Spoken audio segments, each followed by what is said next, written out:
Hello, everybody. Good morning to everybody for those joining in the UK and to those joining in the Americas, Chile, Brazil, Colombia, Mexico, Peru, and that region of the world. I am Margarita Gomez, Executive Director of the People in Government Lab, and I'm delighted to welcome to all of you to our People Gov seminars.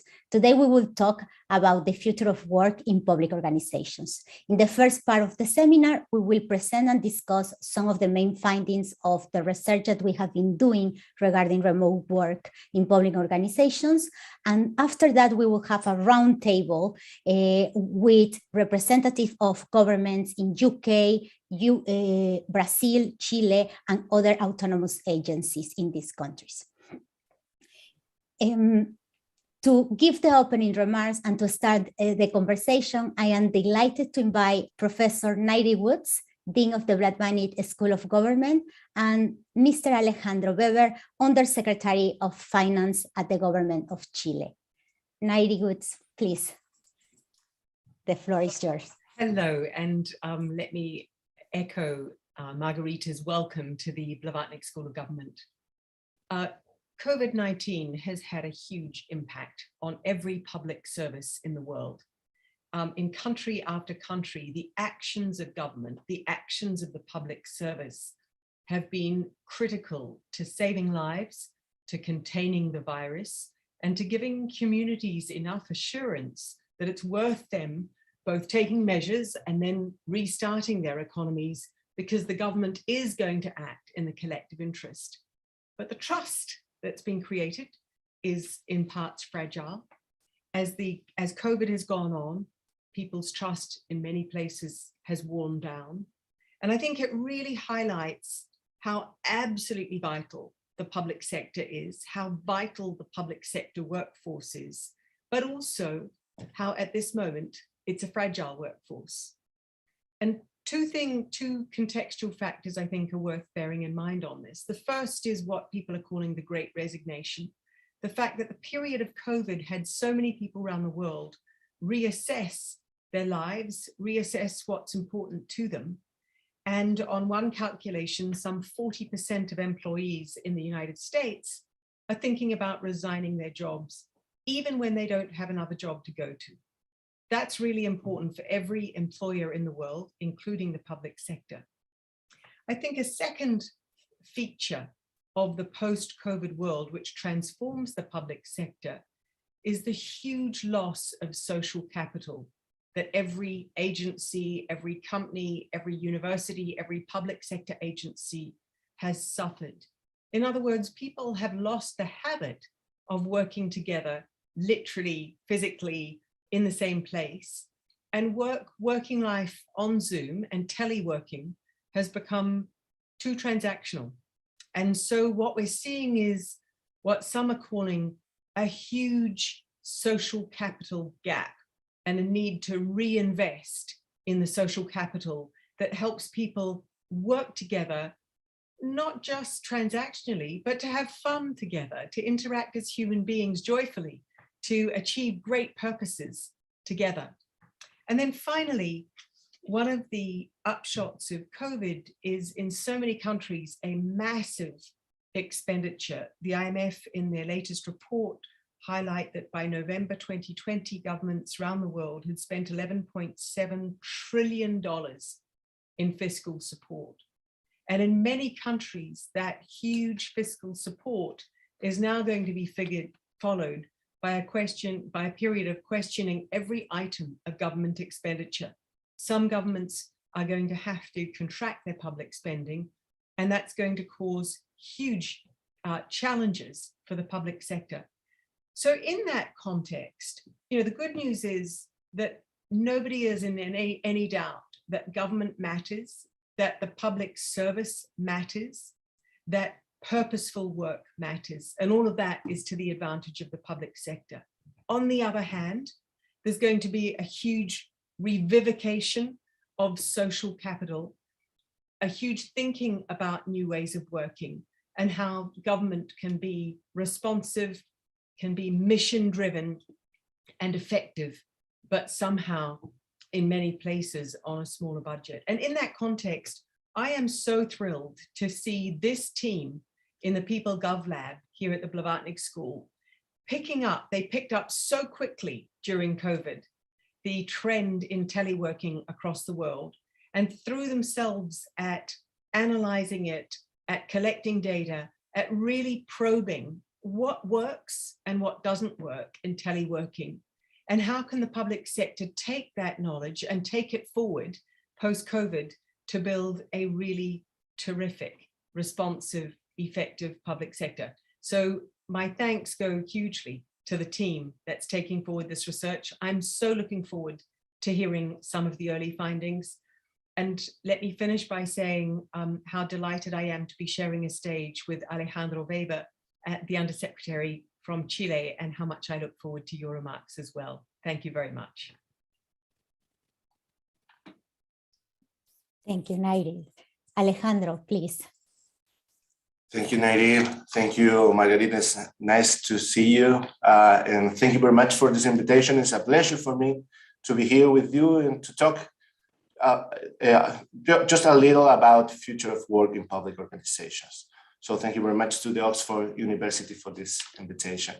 Well, it seems that changes we have experienced as a result of COVID-19 are here to stay. And along with them, so did telework and digitalization of services. And what lessons did it leave us to the public sector? That there is no longer time to keep on talking or discussing about modernization of the state, but we must urgently promote it. And now, what for?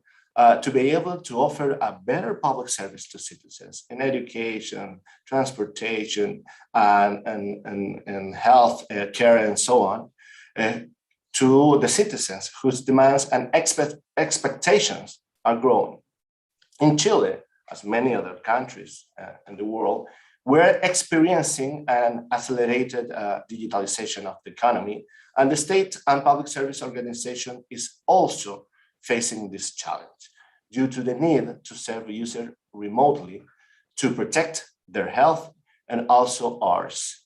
And at the same time, to provide continuity to the services provided by the state. This is very important. This is our priority. To date, more than 30 million people in Chile, this is almost 70% of population, have their clave única, we call this is a citizen's digital identity, allowing access to more than 500 public services in more than 200 institutions. This digitalization has made it possible to provide support and subsidies to families and small and medium-sized enterprises in the middle of the pandemic and to make people's lives easier.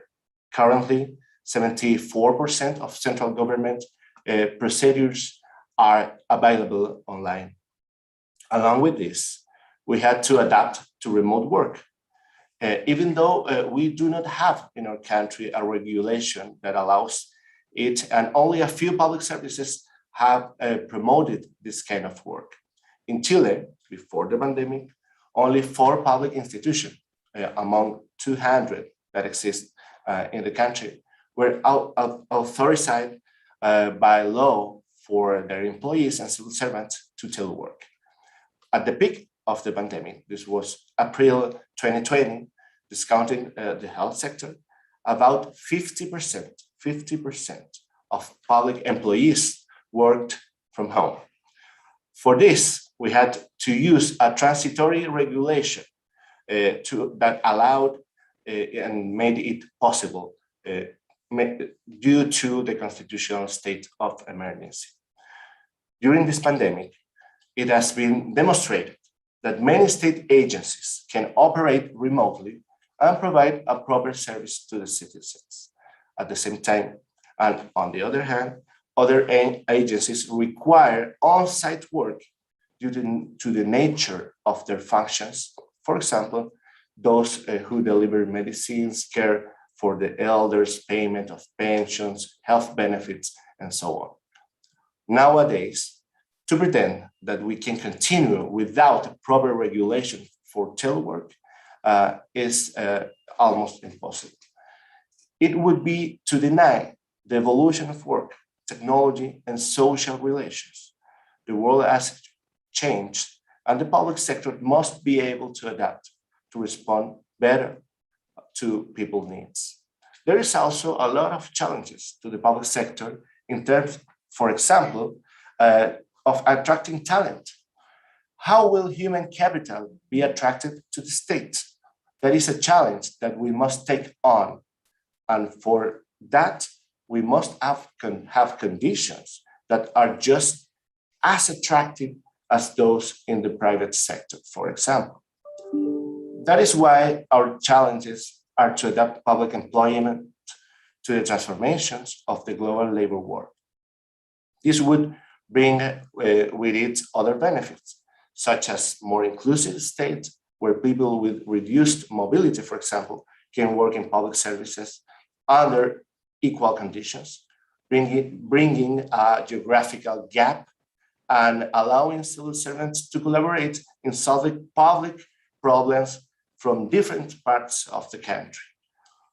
The digitalization of public services allowed us to have a state that is closer, more efficient, and makes people's lives easier. This pandemic forced us to accelerate the modernization of the state.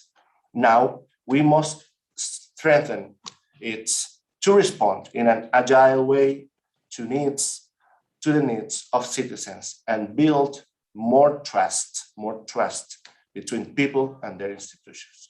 So thank you very much.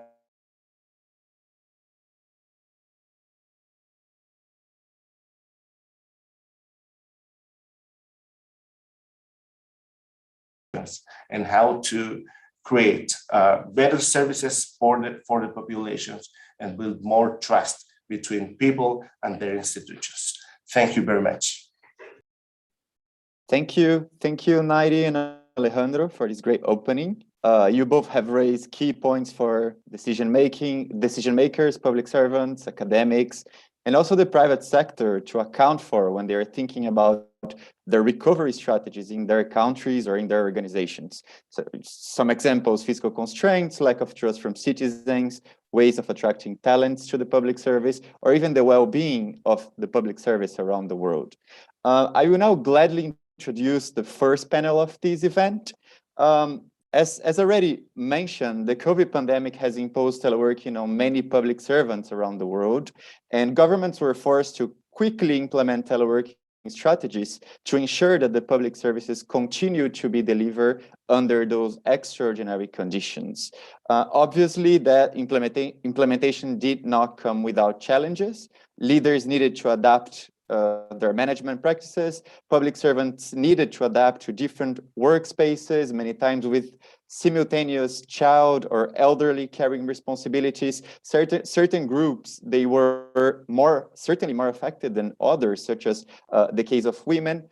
However, teleworking, as well as other models of hybrid working, they do present benefits and a clear opportunity for the public sector that could not have been as such without the disruption caused by the pandemic in the last few years. So in this panel, we'll talk about the first results of research conducted by the People in Government Lab team in collaboration with a network of universities, including the University of Chile, who is co-organizing the event today, and many government agencies in different countries. Our thanks to the Chilean Civil Service, the Public Defender's Office in Chile, the UK Civil Service, and the Brazilian Federal Supreme Court, Electoral High Court, Federal Court of Accounts, and the Ministry of Economy, among others.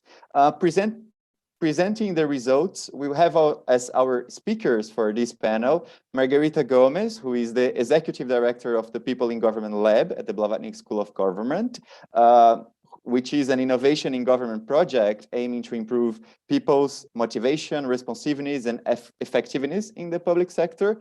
Margarita, she was a principal advisor to the Minister of Public Safety in Mexico, and also founded the first policy lab focused on applying behavioral sciences and experimental methods in Mexico at the National Public Policy Lab at CIDE.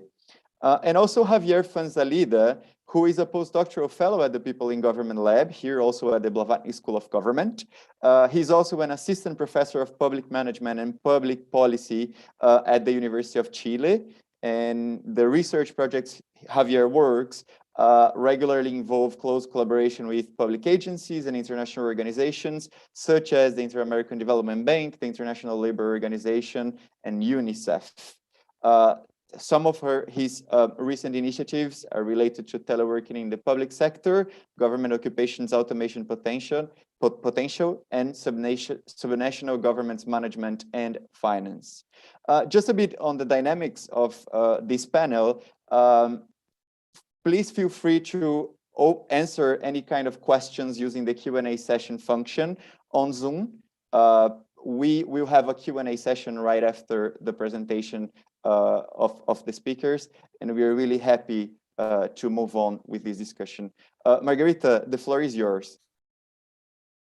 Thank you so much, Pedro. If you want to share your question in Spanish, Portuguese, or English, that's perfect. And I'm very happy to share some of the first results of the study that we have been working in the last year.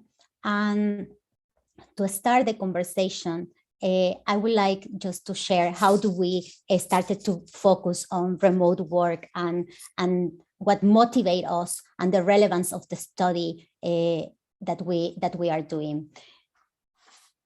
Sorry.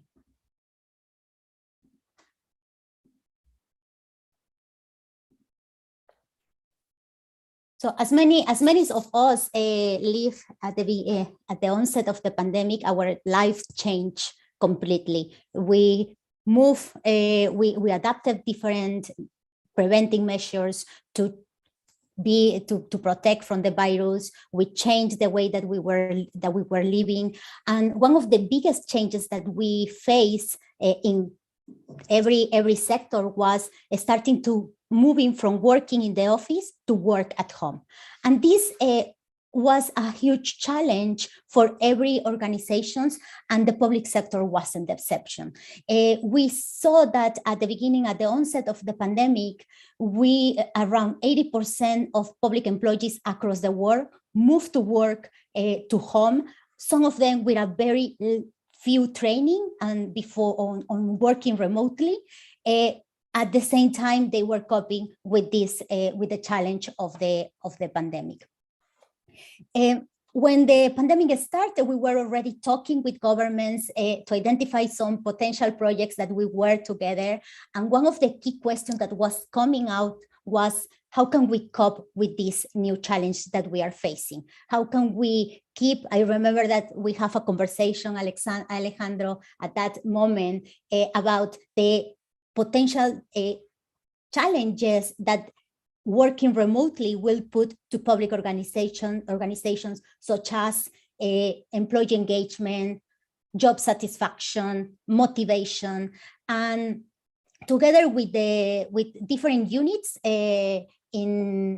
across the world, we started to design the project in order to have some more information and understand better this challenge. We put together a team of researchers with different skills, different backgrounds, some of them working on behavioral public administration to understand how these behaviors and how the psychological barriers could have an effect on adopting remote work. Other of them experience on designing experiments. So we put together a group of researchers to design the research project that we are running. And the purpose of the research is the research has two purposes.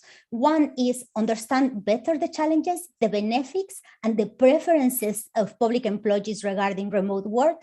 And the second was to evaluate the effectiveness of behavioral informed interventions in order to increase productivity and well-being. When we were having these conversations with the different agencies in government, one of the topics that were coming out was how remote work or this new scheme of work will affect two key outcomes: productivity and performance of public employees and well-being. We did a pilot in 3 different countries, in Chile, Brazil, UK. We partner with human resources areas and with people and innovation units. And in total, we have 1,700 participants. We run the survey in August 2021, September 21, in the case of UK. Just here are the agencies that collaborate during this project, and a huge thank you to all the agencies and their teams, because they put together very fast a group of people working with us hand by hand and designing the survey, designing the experiment. And thank you so much to them. One thing that I want to highlight before going to the findings is the characteristic of these agencies. These agencies are, they have had some experience running experiments or doing some surveys. Also, some of them are elite inside of the public sector in these countries. And I am highlighting this just to have some reflection that these are agencies that are above the average of the other agencies, and some of the findings might not apply for the other agencies that are maybe not in the are based not in the capital of the country, and that they might have more precarious characteristics. The participants, we have 60% of the participants were female. Average age was around 43 years old in Brazil and 47 in UK and Chile. One characteristic interesting is that in Chile, 59% of the participants had children, and that was an important variable because we saw from the research that was done during this time that having children can have an impact on performance and well-being in terms of having other responsibilities also in the house while in lockdown. And in the case of Brazil and UK, we have a higher percentage of participants that didn't have children in the household, which might have a relationship how they experience remote work. And finally, we see that in the case of Chile and Brazil, the sample was very concentrated on public employees that have undergraduate degrees and graduate degrees. And in the case of UK, we have it is more distributed. We have like 50% of the participants that their level of education is less than high school, 29% with high school, and is distributed in the different levels of education. When looking at the work characteristic, we have that just 34% of the participants have managerial positions, 85% of the participants work full-time, and 71% of the participants were working full-time from home. And just few of them have experienced working remotely previously. And here, what we see is that more of them, like in the case of Chile, for example, more of them, they didn't have any experience on working remotely in previously at the pandemic. 5 findings from the first baseline that we did, and from this first data analysis. The first finding is that there is a very high preference on keeping a hybrid work model. And this was a huge surprise. We were expecting that people were willing to keep this model, this hybrid model, but it was very surprising for us that like a huge percentage of the participants, they were willing to stay more than 3 days working from home. And in cases such as Brazil, 47% of the participants were willing to go full-time working from home. When we look to the characteristic of these public employees when working from home, we found that, public employees from UK and Brazil are more willing to work from home than the Chileans. The public employees with more than 40 years old also are willing to keep working from home, comparing with those that are between 20 and 29 years old. And this may explain, and bringing evidence from other studies, that what we have seen is like the youngest and the younger public employees, they find an important social environment in their workplace, and they are willing and missing that social interaction that creates the network and that gives them some opportunities for their career. Higher educated public employees also have a very clear preference to work from the office more often. Married people living with their partners would also like to stay at home more often. And finally, we saw that having previous experience was also a variable relevant to prefer to work from home. The second main finding that we had is that some of the main challenges that public employees were facing are related with two main topics. One is distractions and lack of boundaries between life and leisure. And the other one has to be with lack of interaction and feeling disconnected.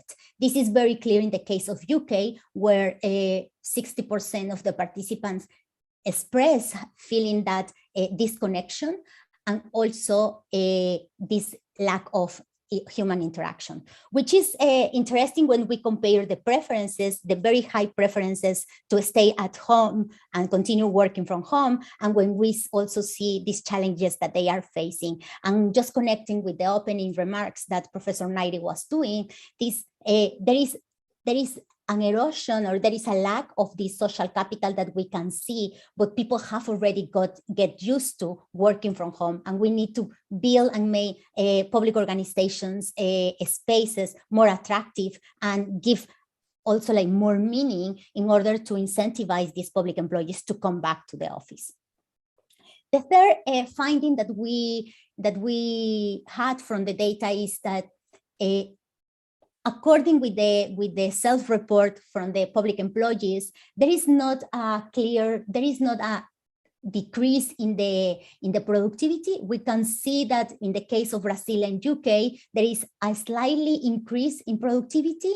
And in the case of Chile, the productivity is stable. I just gonna make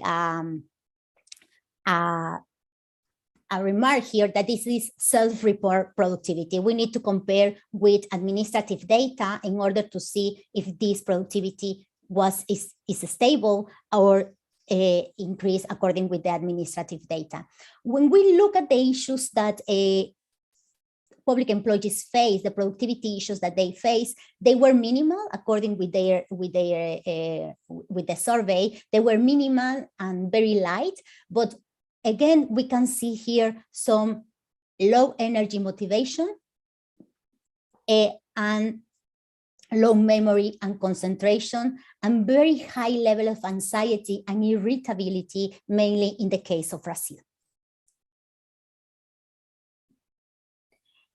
We look at the organizational indicators just to see if there were some important data coming here, and we see that work motivation is still very high in the three countries, and as well as organizational commitment. We see some maybe lower levels in job satisfactions, and mainly in the case of UK, we see that there is a lower job satisfaction in the public employees that participate in this pilot. The fourth finding is that small managerial changes can improve public employee experience while working remotely. And I want to highlight this because this, what we found is when we ask public employees about what their organizations could do in order to improve their experience while working remotely, the main things that came out were small changes on how can they have better practices and may have also more effective teamwork. How can they improve also one-to-one meetings, feedback, and these are changes that managers and leaders can do. I know that it could be challenges in this time when there is not too much time for this, but this is very important and it could change the experience of the employees. And finally, the fifth finding that we have is that well-being and social capital are key issues in public organizations. We saw, as I highlighted at the beginning, that isolation is a topic that was coming out about regarding the challenges that public employees were facing, and also the lack of human interaction. We identified very high level of perceived stress, which, as we were mentioning at the beginning, this is something that is happening to different organizations, but this is happening also in public organizations. And we, as people that study and are interested in the public service, we need to look a little bit more to the well-being and social capital. Lessons learned and potential and tools to improve remote work. First lesson learned. One is the level of productivity seems to be stable according with the self-report data from the public employees.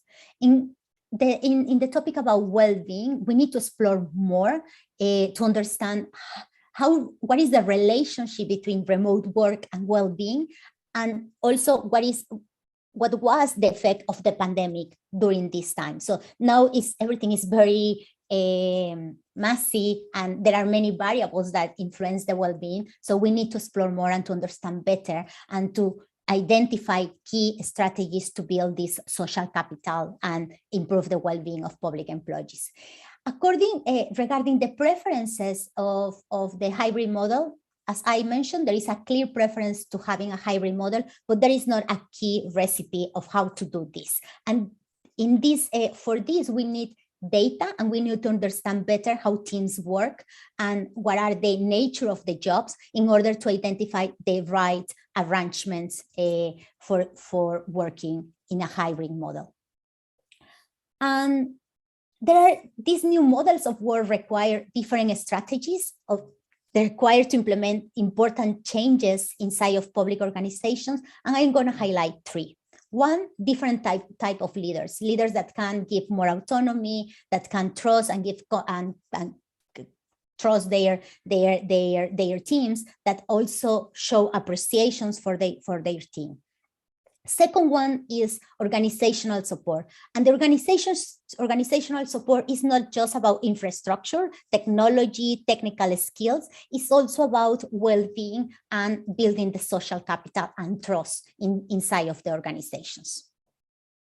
And finally, institutional frames too, such as regulations and also guides to implement teleworking. And with this, I'm going to finish this presentation. I'm going to let my colleague, Javier Fuenzavilla, to talk a little more about how can we implement teleworking in government. Thank you very much.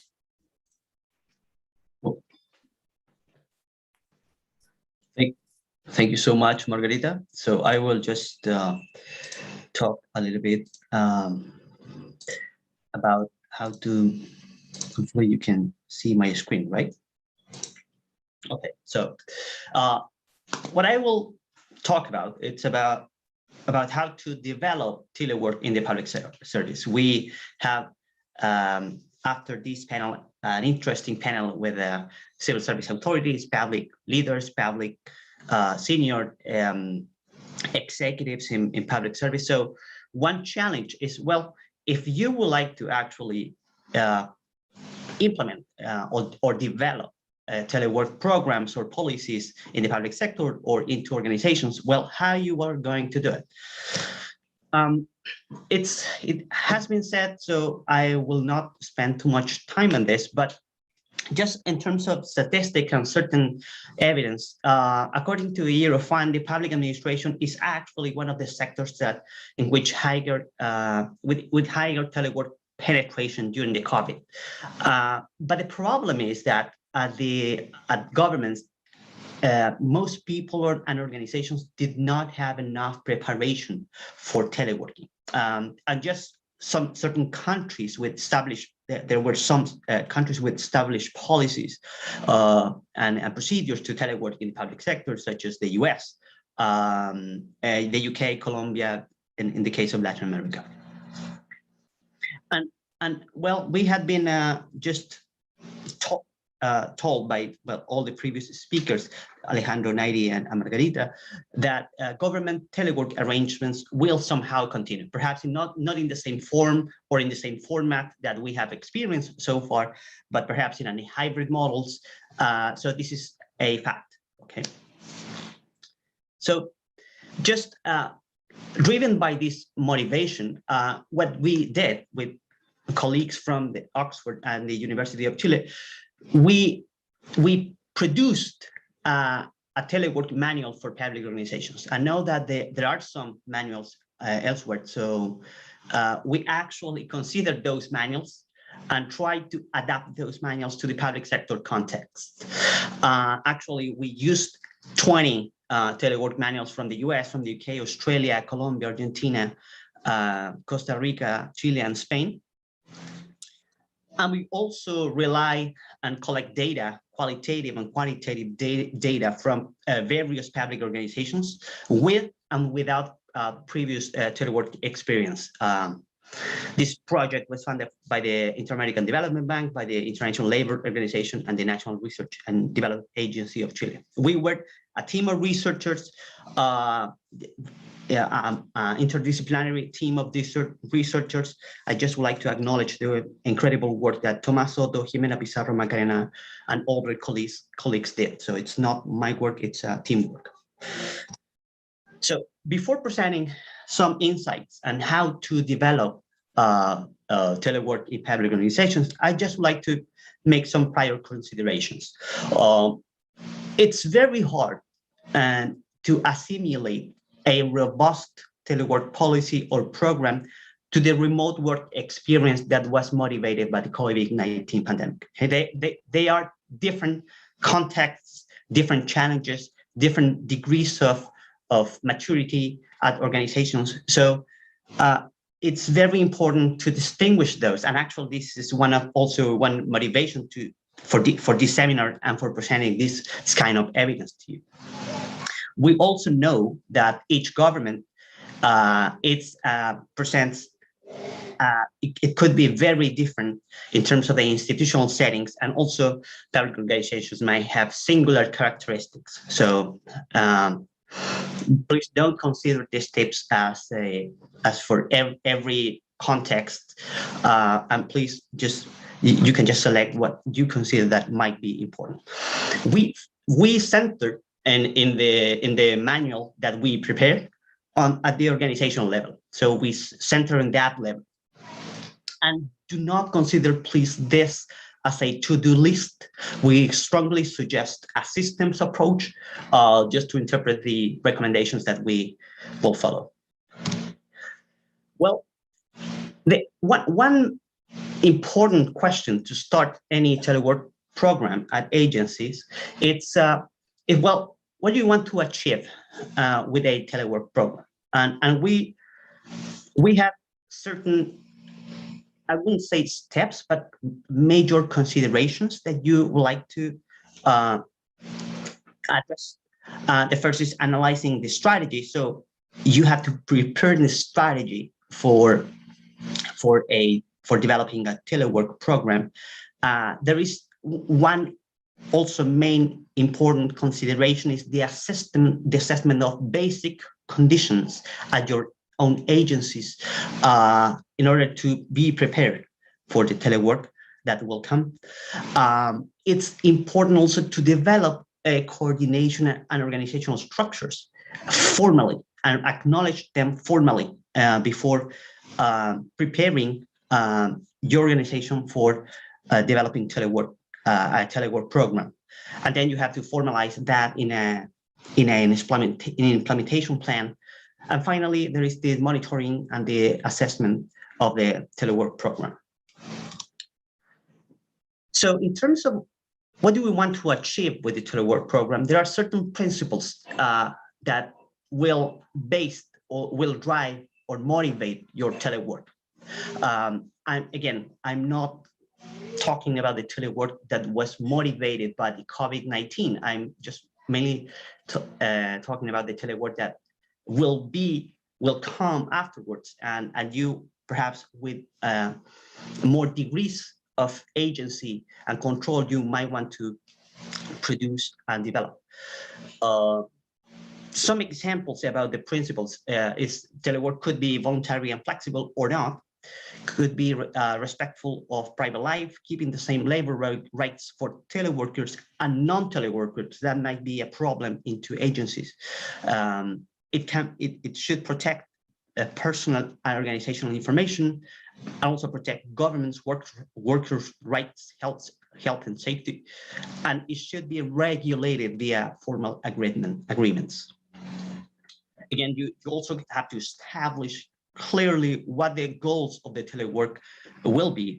For instance, you can have telework to improve public servants' well-being and work-life balance, or to increase the individual organizational productivity and performance, or even contribute to just broader goals such as environmental challenges, decreasing pollution, traffic, etc.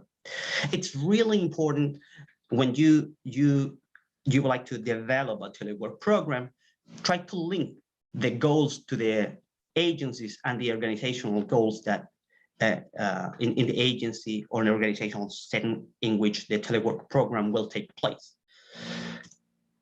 In terms of assessing the basic teleworking conditions, this is some things or some issues that you might want to include. First, you have to have a clear distinction of what occupations and tasks are susceptible to telework. There are certain tasks and occupations that perhaps, due to their nature, they can be performed at home. And on the other hand, there are certain, for instance, analytical tasks that involve data analysis, for instance, could be really developed from home. But there are certain aspects of public service occupations and tasks that cannot. For instance, seeing if you would like to visit a physician, well, there are some experiences about that, but it mainly so far have to be developed in person. Another important aspect to check before it's whether you had enough digital infrastructure and support in terms of hardware and software. Before also try to pursue a telework program, you might want to have support from public servants and especially from unions. It's something that you develop with the public employees of your agencies. And another aspect is just to check whether you have the essential qualifications at your own agency. For instance, in terms of management, Margarita already said this, it's a challenge having an effective leadership, particularly from direct supervisors of people, because it changes the nature of managing people. So it's important to have this in mind. Also, in terms of the teleworkers, do they have enough IT skills or job autonomy or time management? And they do have a communication and coordination practices with their teams, because otherwise you will suffer from the isolation that Margarita already mentioned. And one other important aspect is whether you have or not effective performance management systems for the employees. So are they valuable? Are they trustworthy? So people really can rely on those performance indicators of productivity. So this is an important matter to consider.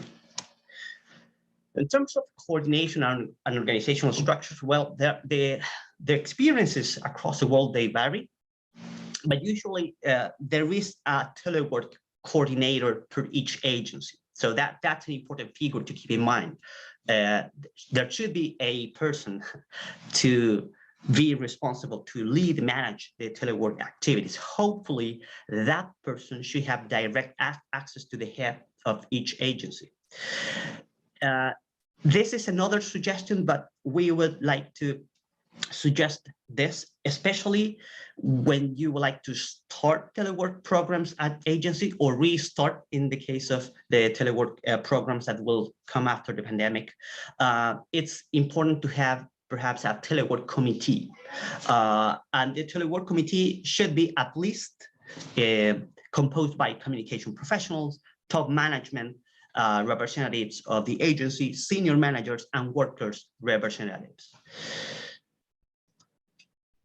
As I already mentioned, when you have your strategy, then you have to formalize that. You should have a formal implementation plan. What a formal implementation plan should have. The first, a telework program description with the purpose, goals, scope, potential benefits, and opportunities declared.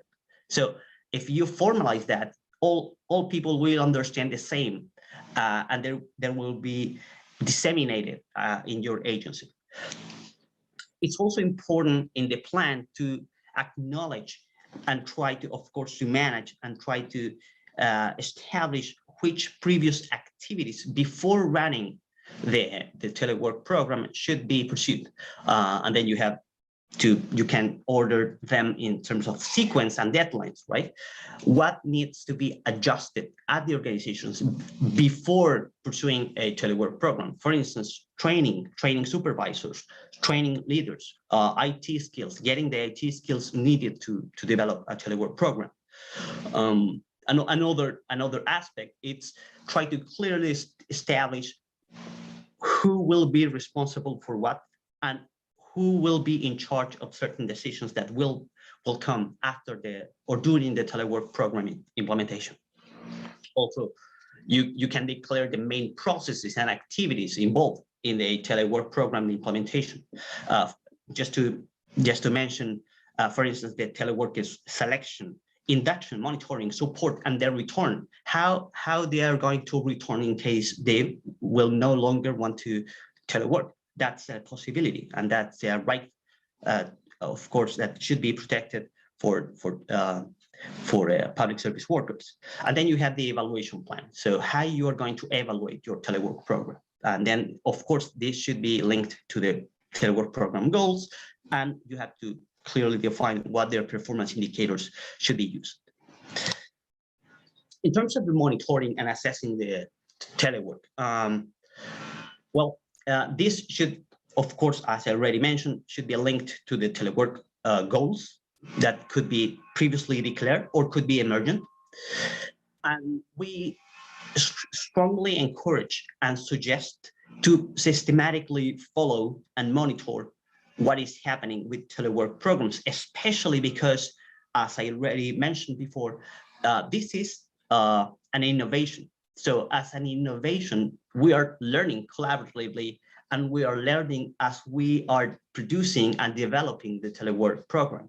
So it's important to follow through surveys, for instance, focus groups and interviews to top managers and supervisors, to teleworkers, and importantly, non-teleworkers. So people who are not teleworking, it's also important to just monitor and see whether they have some experiences and how they are experiencing the telework of their colleagues.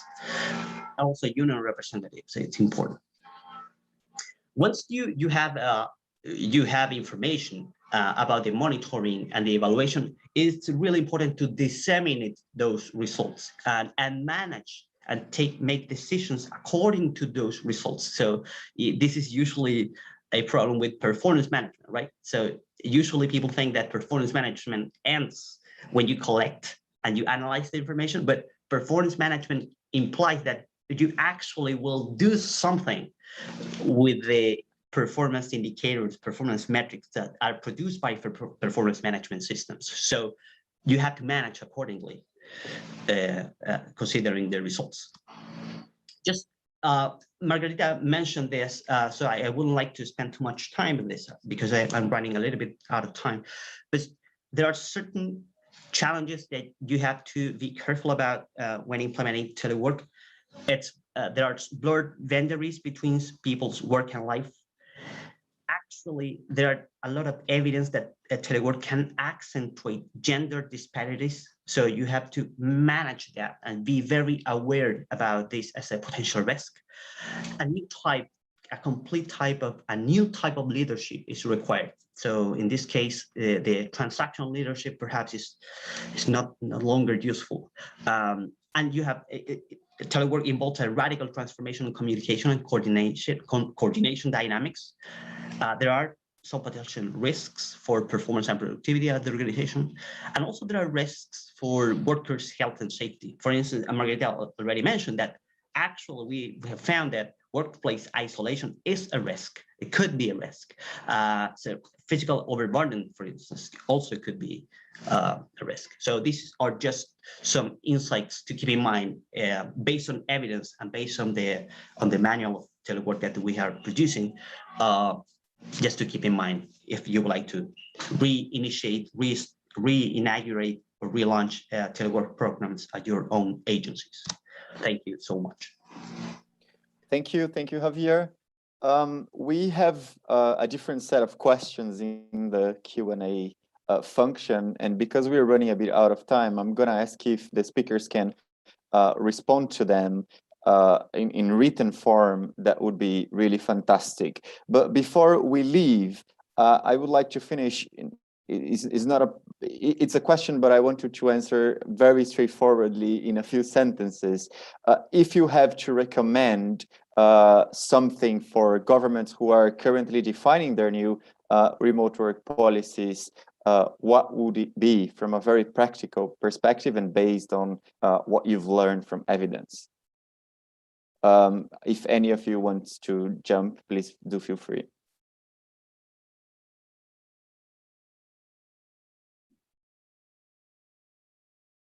Yeah. So I was just thinking something that while Javier was presenting, and I think that we need to think measures of productivity and performance in a different way. Like before, there were some measures there that we were using, such as absenteeism, and I think that they already now look very old, and we need to rethink the ways of how we are measuring productivity and performance. That I know that Timmy Chung is going to talk a little more about that later, the challenge of having good measures of when we are talking about performance and that. And just one point, and it's related with one of the questions, that we need to look for some specific policies or interventions when we talk about newcomers, when we also, the groups that might be more affected, as Javier was saying, gender, and I would say that are things that we should be looking at. And I think that's something, and from the data, but also from personal experience, like while managing people, is like also like how to build what Professor Nairewitz was mentioned at the beginning, this social capital that we lost during the last 2 years.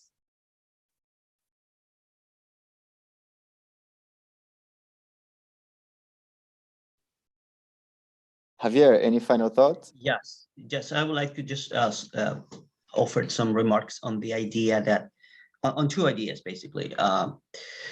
Usually telework, according to what we have seen in certain countries, Latin America, and especially Chile, telework initiatives in Chile and in other parts of Latin America, they previously to the COVID-19, they have been developed through pilots and innovation, like small programs allocated in certain agencies. So we strongly encourage to continue that approach, just to start slow and gradually and try to learn as you will develop initiatives. Because again, it's not that every country, they have established policies to telework, and every government organization, they do have. Of course, to the degree to which you can do that in the public sector, perhaps it would be good to just start gradually. This would be one suggestion. The other suggestion, in terms of policy, it's important for governments to consider that telework policies are not only related to human resource management. It's related to business continuity, or to the continuity of services, for instance, as Alejandro Weber initially mentioned. It has to do with gender. It has to do with IT systems and the security and the safety of the digital information that governments have. So I wouldn't. The risk is just to consider telework policies just a human resource management policy, and I'm pretty sure it's beyond that, and it should be approached in a systemic way. And the third suggestion is you have to produce government policies with your workers at the different stages. If you are a public manager, with the workers of your organization. If you're in charge or a civil service authority, it's really important to have the support of employees, not only because of political reasons, but because they do have the knowledge, they do have the experience, and what they have learned from this. So it's really important to keep hearing what are the experiences of public employees and try to offer them voice for perhaps they have certain learnings and experiences that we already don't know. So it's important for governments and public managers to offer them voice, to tell us what they have experienced during these times. These very difficult times, actually. Thank you, Javier. We do have another point raised in the chat. Like, for instance, we have to think about carbon footprint or other environmental issues that are related to technology. You do have real estate matters. What do we do with the buildings that government have? So you have a lot of different sides to adopting remote work policy. We are closing the first panel. Now it's time for a quick break. Thank you very much, everyone. We are returning for the second session of the Future of Work event. In the second session, we're going to have a roundtable with civil service agencies and also some independent agencies inside the public sector. We'll have as the panel chair of this panel, Felipe Agüero. Felipe Agüero is the Deputy Director of the Institute of Public Affairs and Professor of Political Science at the University of Chile. He was the coordinator of the Ford Foundation Human Rights Program, Andean Region and Southern Cone between 2007 and 2015.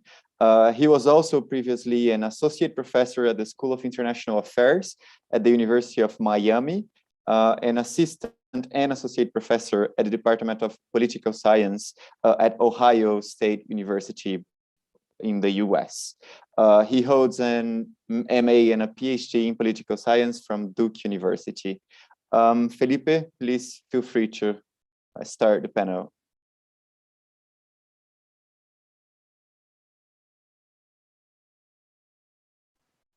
There we go. Thank you. Good morning and good afternoon, depending on where you are. I'm delighted to be here on behalf of the Institute of the University of Chile and be part of this substantive conversation, primarily through our colleague and now Blavatnik fellow Javier Fuenzalida. We have little time, so let me go straight ahead introducing the panel. We have first Solange Garraud, Director of the National Directorate of the Civil Service of the Ministry of Finance in Chile. We have also Susan Cimido, Head of Culture, Diversity and Wellbeing, who will be presenting jointly with Tim Chung, Senior People Data and Insights Lead, Ofcom UK. Luna Freitas, Head of Labora, Ministry of Economy, Brazil, the Brazil government.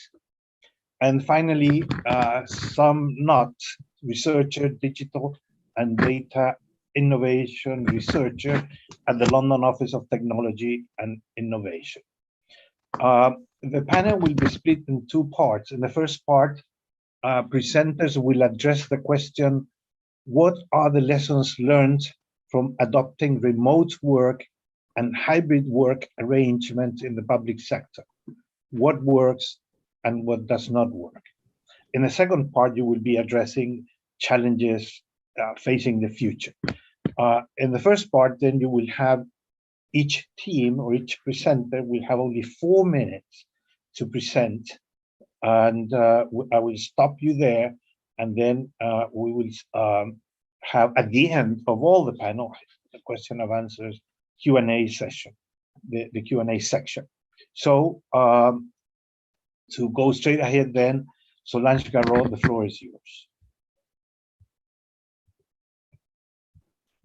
Hola, buenos días a todos y a todas. Agradecer la invitación desde Chile, con mucho cariño, mandarles un saludo. Espero que se encuentren todos bien de salud. Así que con fuerza a seguir trabajando por nuestro querido servicio público. Con respecto a la primera pregunta, ¿cuáles son los aprendizajes? Nosotros aquí en Chile, yo imagino que ustedes ya algo tienen antecedentes.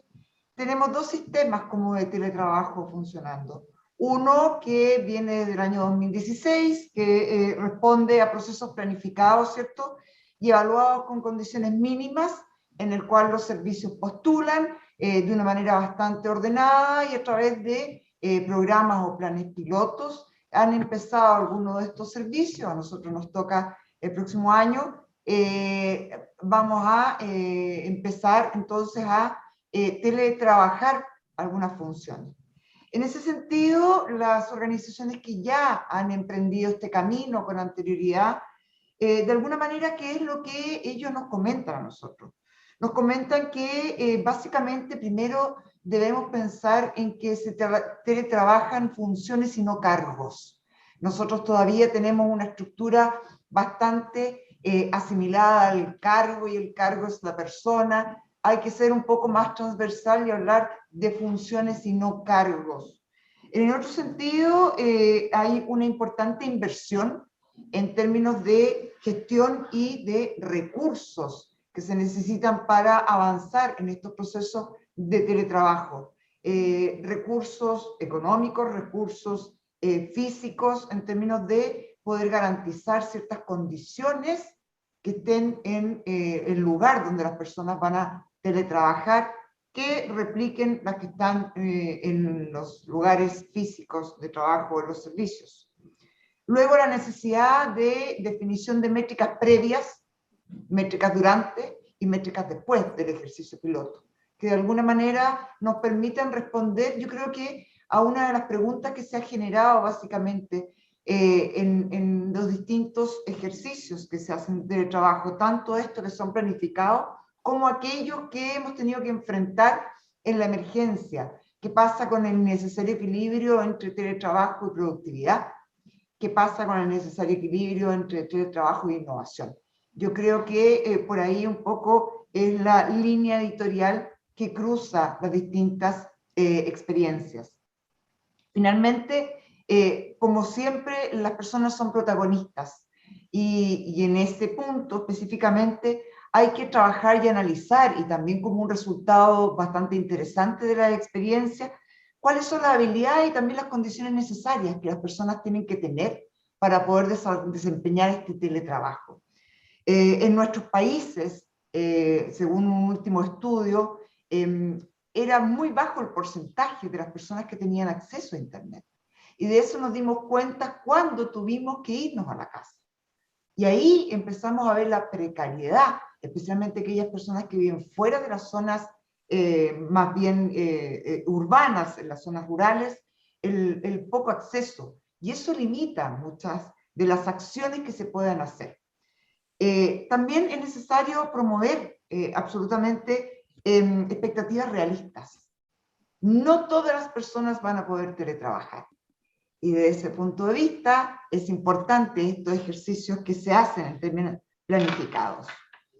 Pero además yo les decía que tenemos un segundo escenario en Chile, que es este escenario dado del trabajo remoto, y yo ahí hago una diferencia entre teletrabajo y trabajo remoto. El trabajo remoto que nace como respuesta tanto del sector público como privado a la necesidad de tener que irse a las casas, ¿ya? Y que cada uno dentro de lo que es su compromiso, tener que seguir prestando, especialmente cuando estamos hablando de servicio público, prestando los servicios que la ciudadanía necesita, más aún en una época de una crisis no solamente sanitaria, sino que también económica y social, que provoca esta situación tan terrible. El 60% de los servidores públicos en Chile se fue a trabajar a su casa, en este trabajo remoto. Perdón, Felipe, no veo. No, es solamente una señal de que está acabándose el tiempo. Perfecto. Y en ese sentido, lo que nosotros de alguna manera podemos visualizar es que en un inicio muy dispar nivel de desarrollo de los distintos servicios. Algunos necesitaron solamente un par de arreglos, en cambio otros servicios tuvieron prácticamente que reinventar el cómo entregar su servicio a la ciudadanía. Otra cosa que también nos dio luces, que salen nuevos temas emergentes que preocupan: salud mental, conciliación, trabajo, familia. Aquí, tal como lo decía el director Weber, las mujeres probablemente fueron las más afectadas. El mercado laboral femenino retrocedió 10 años aquí en Chile. Por lo tanto, creo que ahí se abren nuevos espacios que yo visualizo como oportunidades para poder mejorar. Yo creo que todavía estamos navegando en una época compleja, por lo tanto, sin duda, queda todavía un espacio para poder hacer un levantamiento y tener conclusiones más concretas respecto de lo que ha sido la experiencia del trabajo remoto o teletrabajo en los servicios públicos. Muchas gracias, Solange. We now turn to the team made up of Susan Semero and Timmy Chung. Go ahead, please. 4 minutes. Thank you, Philippe. Thanks for that reminder. Well, it's a pleasure to be with you today. We'll just be outlining and splitting our short presentation between two big issues that we've picked up through our experience and lessons learned. One in terms of culture and the other in terms of data. I'll focus on the culture piece. The first thing is context being everything. We have found in Ofcom, which is an organisation of around 1,000, it's a non-government organisation, that there is a real distinct difference in the culture and the appetite for some of these changes, given where we were within the pandemic and what's happened since things have eased. So in terms of during that period of the peak of the pandemic, when the majority of colleagues were working at home and teleworking, as it's been referred to here, we did find that the organisation put in a very strong wellbeing offer with a number of different things in place, and it adjusted their expectations to different pieces of work, which actually in the main colleagues responded reasonably well to. But then afterwards, since that period, and particularly after the summer, we've then gone into a different context with the UK government really relaxing some of those pandemic measures and encouraging people back into the workplace. And this is where the cultural aspects have really hit home. The first thing is the lessons learned is around the shift from teleworking being viewed as part of a optional to a tech-focused, infrastructure-focused conversation to one that was more around culture and the well-being of employees. And so within the different organisations, we found that people have had different experiences of adjusting to those conversations and the focus required for it. Another big area that we found is, as part of that, the real benefits of bringing in an array of people with it from traditional human resource functions around change and transformation to lead that work and ensuring that things were rather joined up. So within Ofcom, we have a multidisciplinary team of people from communications, leadership, talent, leadership, policy, as well as people, facilities management, and overall strategy and change, coming together and thinking about how to adopt teleworking and other, as we call it, hybrid working practices within Ofcom. And we found that aspects of that has worked really well, but once again, also needing to ensure that that focus on culture change is key. Other things that we've recognised is the shift that the context has created from a crisis mode into something far more future focused, and that's being reflected in the kind of messages and the confidence that managers have been having to embed messages that support hybrid working. So the requirement that we realised as we developed a more test and learn approach to our work is that there is a need to ensure that our leaders were better equipped to not only have those sometimes quite difficult conversations, uncomfortable conversations with colleagues, because we're in that different context where people are seeing right into their homes. So there's a difference in culture, the culture and expectation of leaders that's required to actually ensure that hybrid teleworking is effective, but also to ensure that there's a consistency of message in terms of the organisation sign up to the teleworking practices, and they are managers and leaders feel confident to know where are the areas where those messages need to be adapted in order to ensure that we don't have bias creeping in. And once again, the support tools, not just from the HR, but across the organisation, is needed to support that culture shift. Now, I'm conscious of time, so I'm going to shift over to Timmy at this point to mainly expand upon how that played out in terms of the challenges on data. Beautiful. Thank you, Suzanne.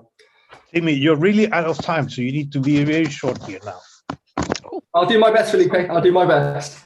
So one of the challenges that we have in Ofcom, as Suzanne said, is that we've got a multitude of items that we're going to be trying to explore via this trial itself. And ultimately, we want to understand, is it successful or not? So what I've essentially done is pinpointed out two particular elements in order to really try and understand and unpick in terms of whether success, but also exploratory wise as well, trying to understand how do we improve, or how do we really benefit from hybrid working or teleworking itself. So firstly, in terms of the success side of things, really making sure that our people are looked after, making sure that our teams themselves are living the values of Ofcom, and also lastly, in terms of an organization as a whole, making sure that we do deliver on the work that we promised there. So there's a multitude of measurements that we're looking into as a result of that. Now, as well as the success measures I mentioned, it's also that exploratory piece. So one of the things that we are doing as well is exploring via focus groups and different data collection methods. It really is to try and dive deeper in terms of what's working well right now, and how can we improve this for the future as well? Because no doubt, teleworking, hybrid working is going to be how organizations work for the future itself. That's it from me. Felipe, does that help in terms of timing? It does help. Thanks very much, Timmy. Very helpful. So now we turn to Brazil, and Luana, you're on now. Thank you. I'm Luana. Well, talking about lessons learned, one of the lessons we learned is that people adapt faster than organizations. And the need for speed has never been greater for the organizations. We had to increase the speed for decision-making using technology and data in new ways, and innovation was not a choice anymore. Another lesson is that people management areas are getting more attention, finally. You can't look at the future of work focusing only on digitalization or technology alone, for example. Another thing we learned is developing human competences and soft skills is of paramount importance. But more than developing human competencies, it's important to have trusting environments and people-oriented leaderships. Without that, public servants can't put these human skills in practice.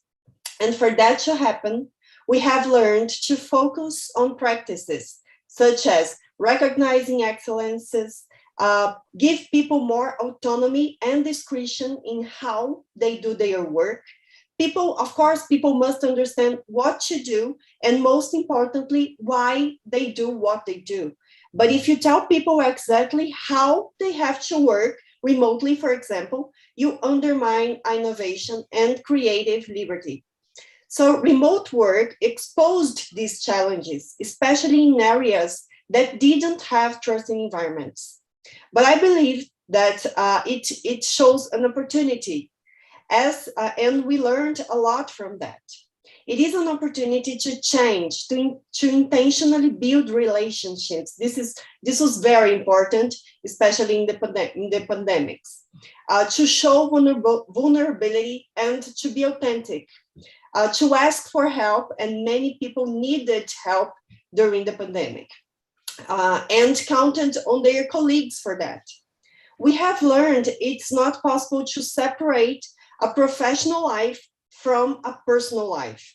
And we only have one life, right? So it's not beneficial to disconnect yourself from who you really are to go to work. You are at my home, so welcome to my house. It's not possible to disconnect. And we don't want that. So we are forced to reach beyond our comfort zones and create a safe place at work, which is directly connected to increasing performance and productivity, and look to the future of work. Thank you, everyone. Thanks very much, Luana. Very good with time. Some nuts from the UK. Go ahead, please. Thank you very much, Felipe, and nice to see everyone here today. So I work for LOTI, the London Office of Technology and Innovation. We work on a local government scale with our members being the boroughs, the councils of London. So we do sort of collaborative learning to sort of foster innovation through that sort of collaboration in a London context. One thing about that local government context that for us we've learned is that we have in local government, our members have been very keen to stress in the research I've been leading on this, that there's a real connection between citizens and civil servants and place, and a sense of place in local government. So what that's meant is that when shifting towards sort of hybrid work policies, there's been a real focus on how do we get people connecting to the local community, not just coming back into the office, but actually connecting to the local community. So it doesn't necessarily mean coming into the office. It might, on the other hand, also mean maybe we can be getting into the community more. Maybe there should be sort of touch points, local touch points in the area. So that's maybe something that a particular element of local government, that we can't necessarily go as hybrid, as remote as perhaps central government might be able to, because there's this real deeply felt sense of place and on a very local level. The other thing that's emerged from the research is that, in effect, we see government organizations we're managing hybrid organizations with pre-hybrid management strategies. So the future is hybrid, whether government organizations, whether any organizations sort of want to admit it or not. A combination of digital technologies, and we see labor force trends, big trends, mean that we are going to end up with hybrid organizations. If we don't have better management strategies for evaluating performance, for understanding staff, then effectively we're going to be managing organizations worse. In that sort of context, one thing that ironically sort of the move to hybrid has taught us as a lesson is that the pre-hybrid government clearly wasn't working as well as it could have been. If we've got more productive, if so many people have got more productive since going to remote working, governments should be asking themselves, why weren't we trying this before? Why we haven't been getting the best out of our staff for the history of our organization. If this was a possibility and we weren't doing it, why haven't we been doing it? And so, there's an element of learning, I think, that needs to go on with governments to understand what is it about their own organizational development, planning and strategy that sort of was lacking, that meant that they weren't sort of trying out solutions that were going to get the best out of staff. And on that note, I think understanding staff getting the right information for making fully informed decisions is the first step towards creating those sort of better management strategies. We've seen a couple of really good practices in this regard in London. We know that surveys are very powerful, but every organization has been running many surveys with lots of changes. So survey fatigue is a big thing. How can organizations understand their stuff better through other means that aren't necessarily surveys? So for example, in the GLA, which is sort of the office that worked for the Mayor of London, they've been doing focus groups, they've been doing user research, they've been doing workshops with staff from different backgrounds. So that might be senior managers, that might be people from racial minorities, that might be people from young people with different experiences of the workplace and how they work. So the key for them was sort of, we want to understand our staff as users of our organization. Another approach we've seen in Barnet was they have a Change Champions program. So it's about 150 people. Anyone can opt in from any part of the organization. And the idea of that is it sort of fosters two-way communication from the people making the decision, the people in the teams. They can sort of feed back to each other. Here's what we're thinking. Oh, here's what my team thinks about this. They can adapt the approach. This is sort of a better information flow to understand people in a more organic way. So finding sort of better and more consistent integrated ways of understanding your staff, I think has also been a really key lesson that the pandemic has demonstrated. So they're the three for me, and hopefully I'm sticking to time relatively well there. You are, Sam. Thanks very much.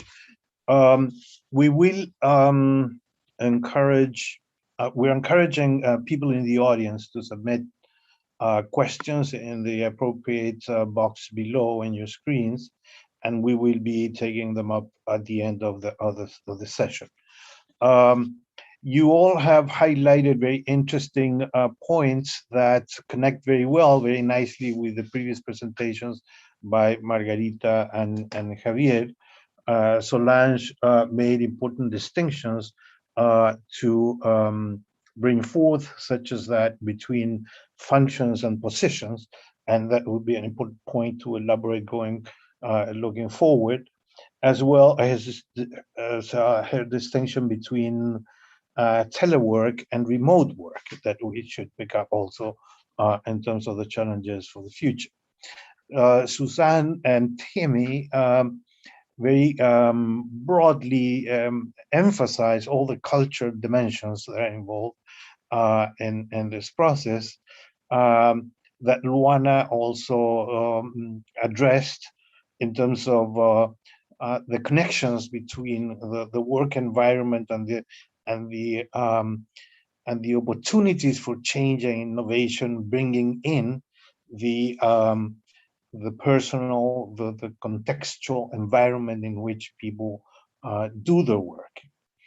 Also, the question of speed and the different timing in which organizations and people are moving and making progress.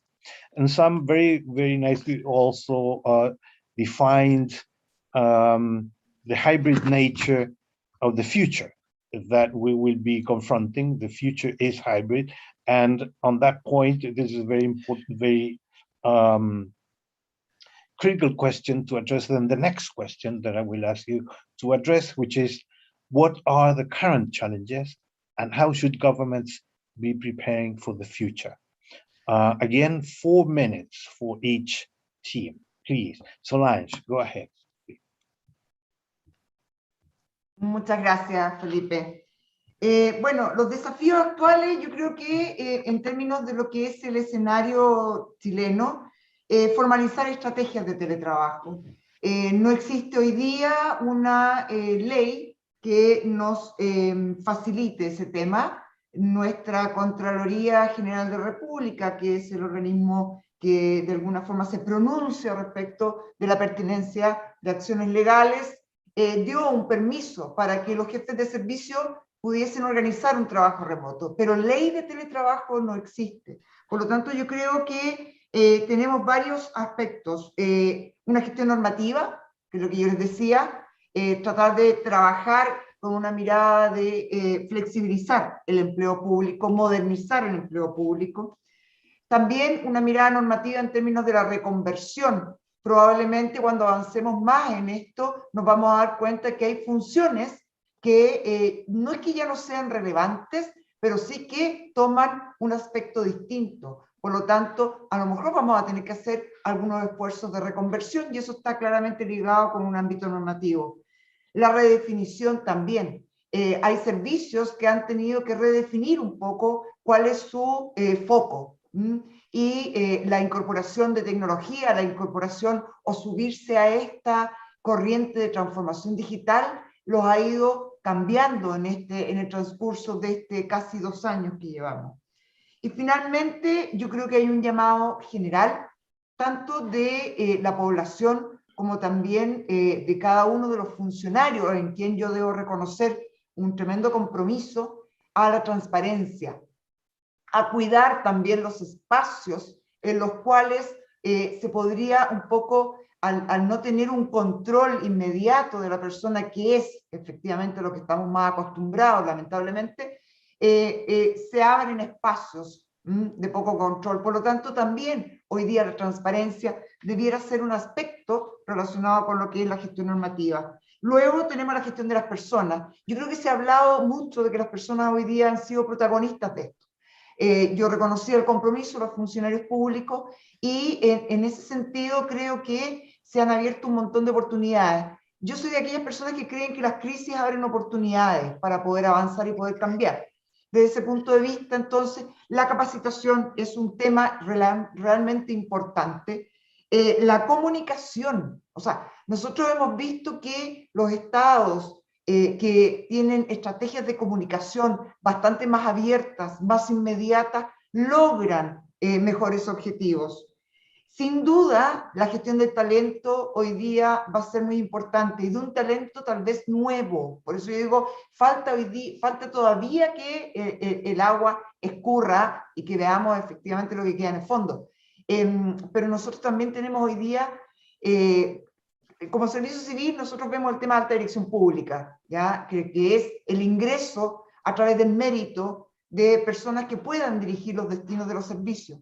Y en ese sentido, creemos que el liderazgo es un aspecto que sin duda va a tener que cambiar. Hay un liderazgo, por lo menos en nuestro país, orientado al resultado inmediato que yo te veo. Sí, perfecto. Y eso tiene que cambiar a espacios de confianza. Y finalmente, una gestión de modernización del Estado, que no es solamente teletrabajo. El teletrabajo no es modernización del Estado. Son una suma de cosas que yo creo que son desafíos que deben considerarse. La medición, la incorporación de tecnología y finalmente la transformación digital. Gracias. Muchas gracias, Solange. Suzanne and Timmy, please go ahead. Hello, hi, can you hear me? Yes. Right. Yes. In terms of the challenges that we're facing now, it's more about trying to once again going away from the immediacy of dealing with the pandemic and the needs around that to the forward thinking and a vision for the organization, seeing hybrid working as a part of competitive advantage, where effectively it could actually make the difference to the retention of employees, to the attraction of new employees, as well as cause shifts in the way in which we interact with our consumers and the public. I'm thinking about how those impacts then translate into the way in which our organizations work overall. So those are the way I'm thinking. The leadership will remain critical to this. And once again, the issue of measures will also remain at the heart of what we do. But those are the main things. I'm not as much going to comment on the government position as an independent regulator without getting into difficulty with that. But yes, broadly speaking, from our perspective, that's what we're looking at in the future. Timmy, I'm not sure if you want to add. Nothing else on top of that, Suzanne. I think just highlighting and reiterating what I mentioned earlier on, I think one of the key pieces really is not only just understanding in terms of the office usage, but also how do we use the office for the future? How do we make sure that people are as productive as possible and are delivering according to the organization as a whole? Those are my final thoughts. Thanks very much, Suzanne and Timmy. We turn now to Luana. Hello, Please. everyone. Thank you. So one challenge is that remote work or hybrid work are still seen as a benefit instead of another working model. It means that there is still a view that if you are working from home or anywhere that is not your office, you must show more results or constantly prove that you're really working. Another challenge is the flexibilization of work. There are some initiatives such as the new working models, which are Freela and Time Volante in Portuguese, which recently won an important innovation prize in Brazil. This initiative bypass bureaucracy, simplify and scale work possibilities for civil servants and attract civil servants, and give us the opportunity to build new teams remotely. It considers the global trend of flexibility at work and on-demand work, on-demand performance, in contrast to the rigid format and limited to specific areas of activity.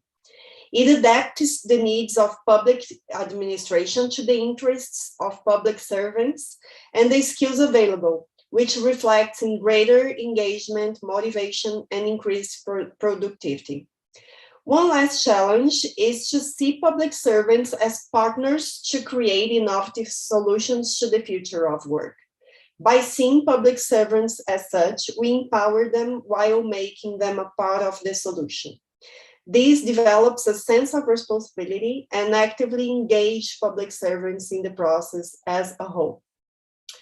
Finally, I want to add that we must put our words in action. Especially reaching out for the public servants who do not access this kind of event or information, the ones who could be working more productively in a hybrid way, for example, but do not have the opportunities we have. Brazil is a large country, and this continues to be a big challenge for us. Thank you.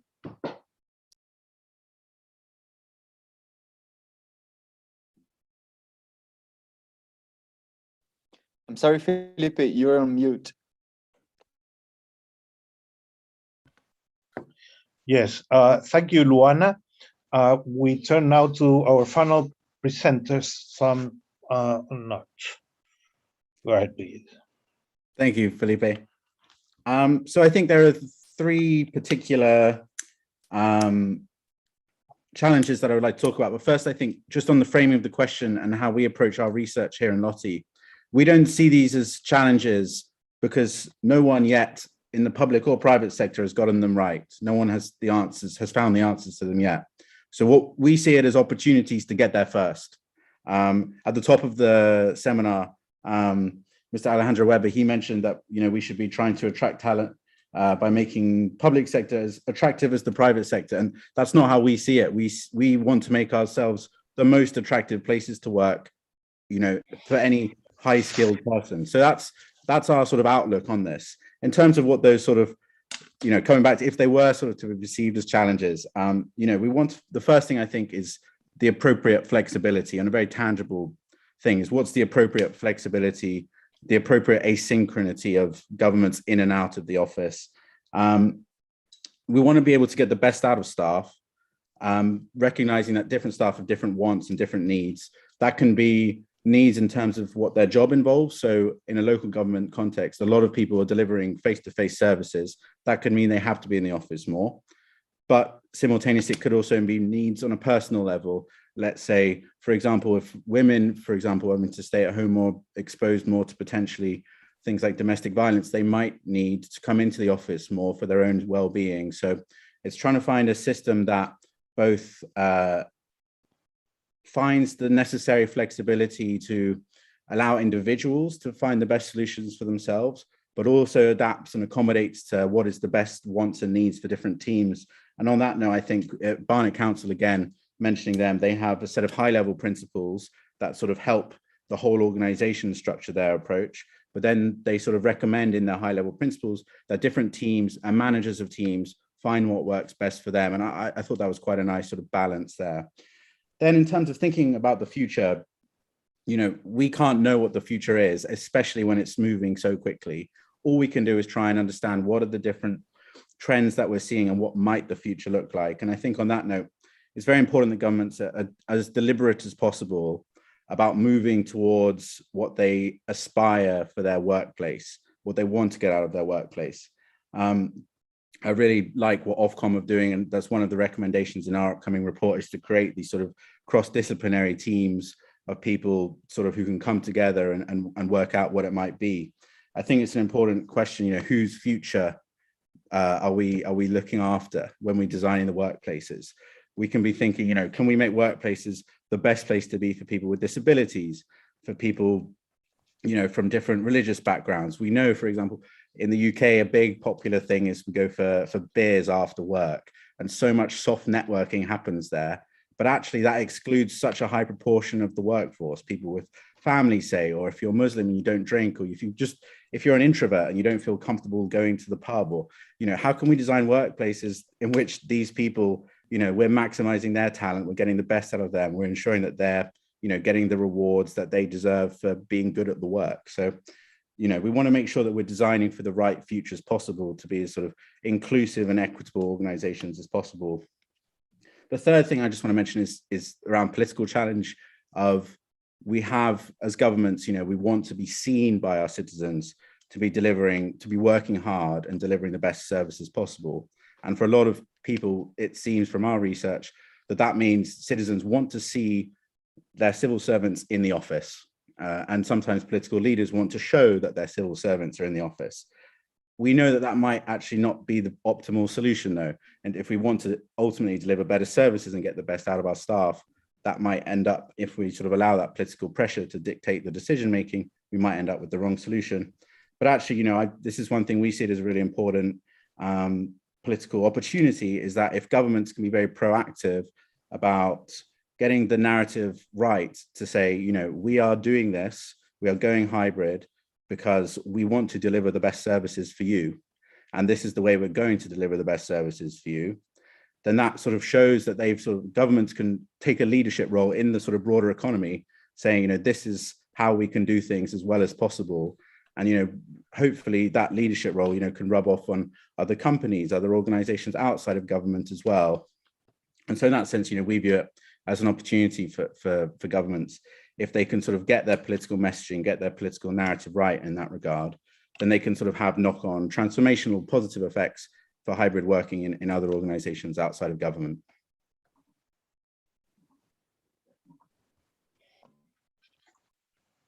Thank you very much, everybody, for being very good with time and also with suggestions that you have made. You have highlighted, I see that there, on the one hand, ways of addressing this in terms of the confines, if one can put it that way, of the remote work system, and the different elements involved in it, including leadership, and I see very, very nicely the emphasis that you all make in terms of the proper attention to the working conditions of real people in new environments in which they have been placed, of the workers, in terms of how to create scenarios that are attractive for work, that can promote innovation and creativity, and therefore better quality product for consumers of these agencies and so on. But on the other hand, you also make a connection to larger issues, if I can put it that way, in terms of how this connects to state reform, to modernization of work and of the whole public sector. I wonder how you see the connections in a more systematic way of the impact that telework and this new hybridity will have on making possible the triggering of new ways of addressing public sector reform, particularly in Brazil and in Chile. We have also questions from the public that I will address very in very summarized way. One question that some already replied in writing to Giselle has to do with how to make sure that we are inclusive and mindful of the digital divide. How do we include people and citizens that are affected by unequal distribution of digital capacities and talents and so on. There's another question by Patricia Ruiz that points to the fact that there have been budgetary restrictions and reductions as a result, perhaps, of the pandemic itself, and that there are new costs addressed related to the cultural transformation, the changes in the mode of work, and so on, that will imply costs. So, how do you address that budgetary cost dimension going forward? I will leave those questions now and see if we can get to other ones that are popping up. Please go ahead. Whoever wants to run to start. Sam, there was one for you that you addressed in writing, but perhaps you can share with everybody in the audience. Yes, of course, and I'm happy to take the burden of the first answer and give my panelists the chance to come up with their own answers. So in terms of the digital divide, that's something we think a lot about in Lottie in London, and digital inclusion and exclusion.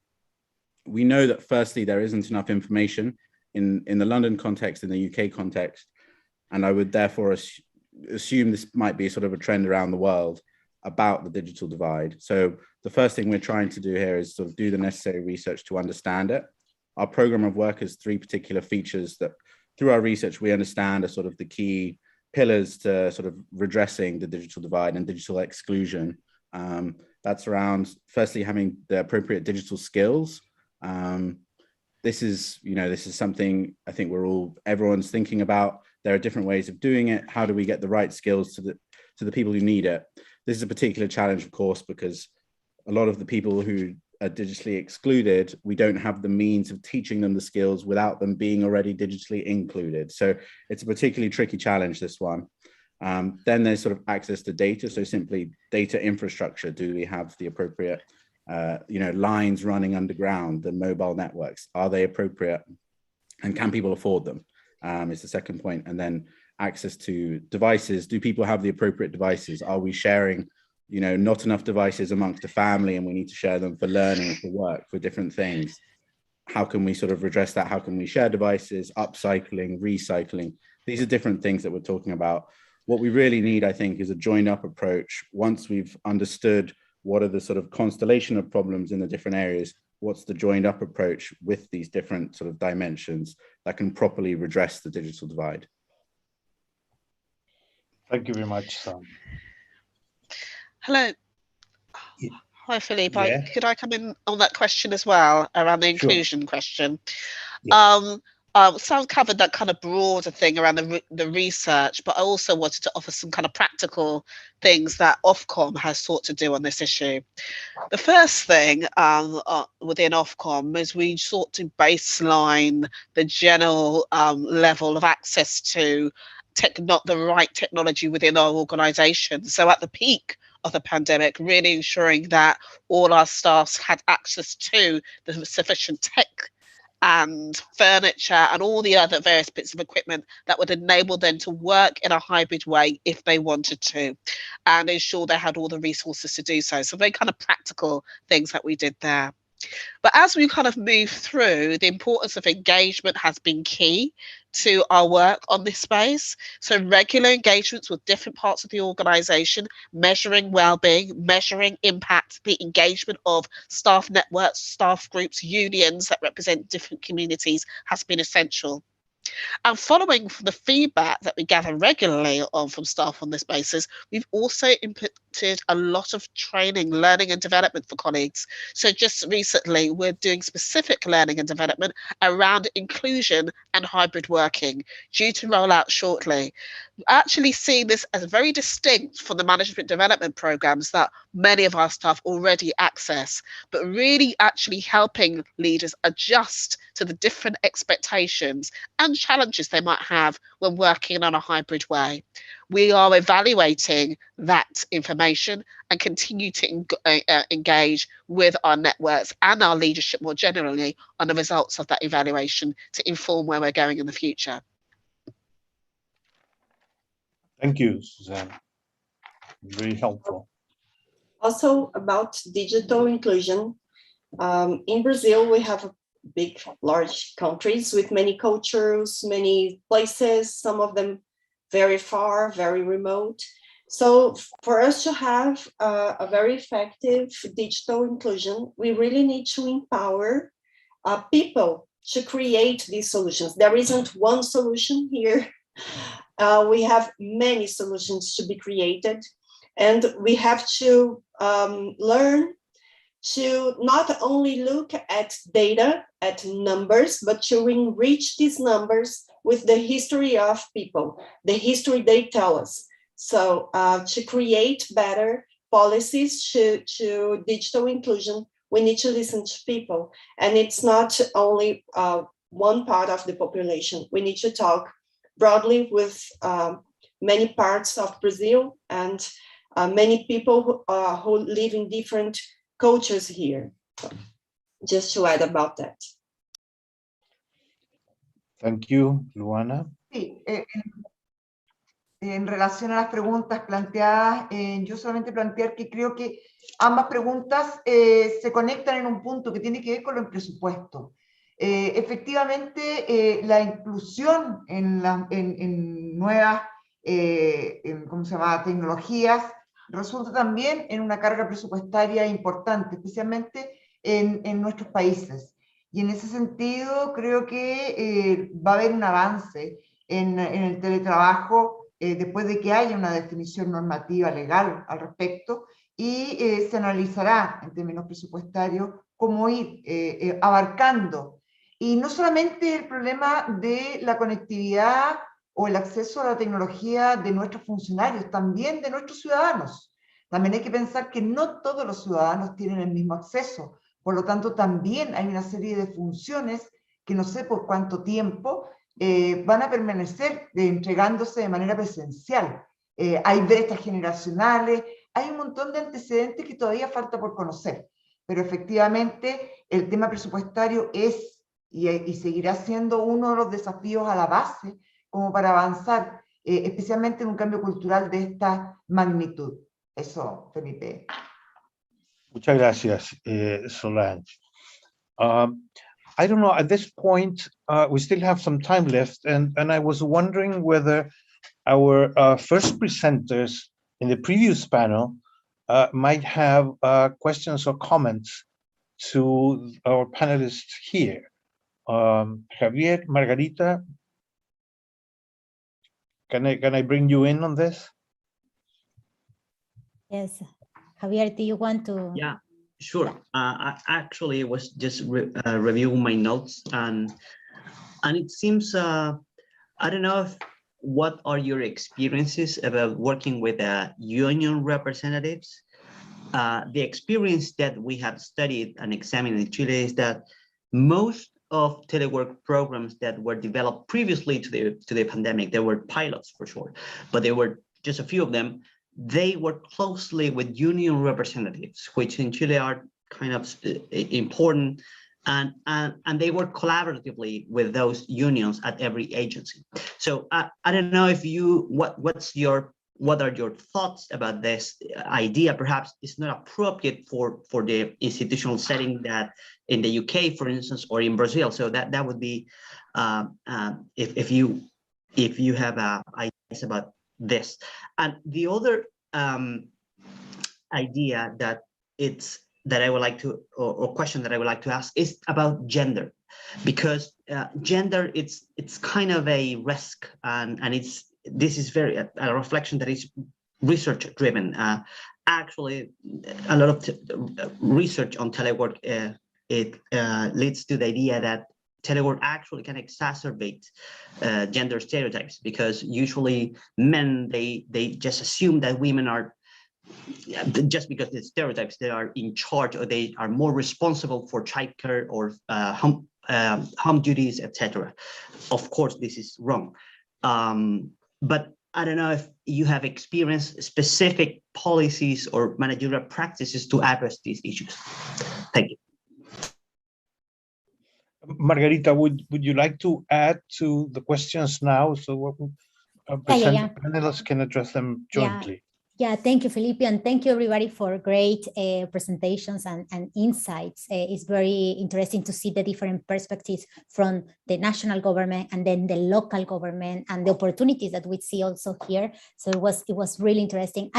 One thing that has came through the whole seminar, has came out through the whole seminar, is the role, the new managers or the new leadership that we might need in this new environment, or the scheme of the hybrid model. And I would like just to ask the panelists if there is any specific example, practice, or policy that they have implemented in order to develop these new skills that managers need to work in a hybrid model, and yeah, with all the different pressures and also challenges that they are facing. And you yourself, no, you are managers and you lead organizations, so it will be great to hear your experience on that.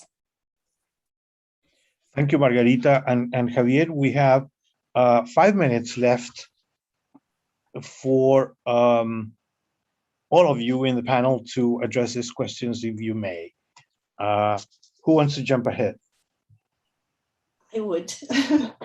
Thank you. Thank you for your questions. About gender, I would like to say that remote work has expanded networking a lot. So it was a good opportunity for women to unite and to share their experiences, their challenges, and unite for many causes that we face at work. And it happened to me, so I was able to reach out for many women who didn't have access to many information, public information. And the public servants in Brazil, we have many networks, many social medias where we can share these experiences and information that we didn't have before. So that was a very good thing that happened. And about your question, Margarita, on how the practices that we use. So you mentioned one of them, which was one-to-one meetings. So we didn't want, in our working place, we didn't want to just copy the practices that we used to have and used to have in the presencing work to the hybrid or remote work. So we just adapted them. And one thing that really worked for us was the one-to-one meetings, remote meetings, because it's very, it's more easy to talk about your feelings and about yourself when you are with one person than in the middle of 20 persons, 40 persons, 100 people. So this was a very success for us. And the one we mentioned before about the freelance and the remote things that we gathered public servants to work not in their units, but in many other units around public service in Brazil to apply their abilities, their human abilities in a way they didn't have before. So it was a very success for us too. Thank you. Thank you, Luana.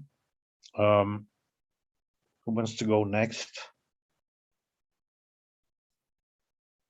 2 minutes. Felipe, Hola. Yes. Sí, yo creo que hay tres temas que son relevantes. Los gremios, por supuesto, que tienen un rol muy importante. Las cosas se hacen en equipo y nos hemos dado cuenta que la coordinación es condición sine qua non para poder avanzar. Por lo tanto, yo creo que es parte de lo que debiera considerarse. En términos del género, yo les dije al inicio de un poco de mi presentación el impacto que en Chile había tenido. Obviamente la conciliación de trabajo-familia ha caído más fuertemente en las mujeres y tenemos que ser capaces de retomar ese tema, de ir avanzando. Ahora, en un escenario de teletrabajo, trabajo remoto más, entre comillas, normalizado, los niños ya están en el colegio, por lo tanto ahí se produce una baja en la presión probablemente, pero eso no pasa cuando hablamos de cuidadores de adultos mayores.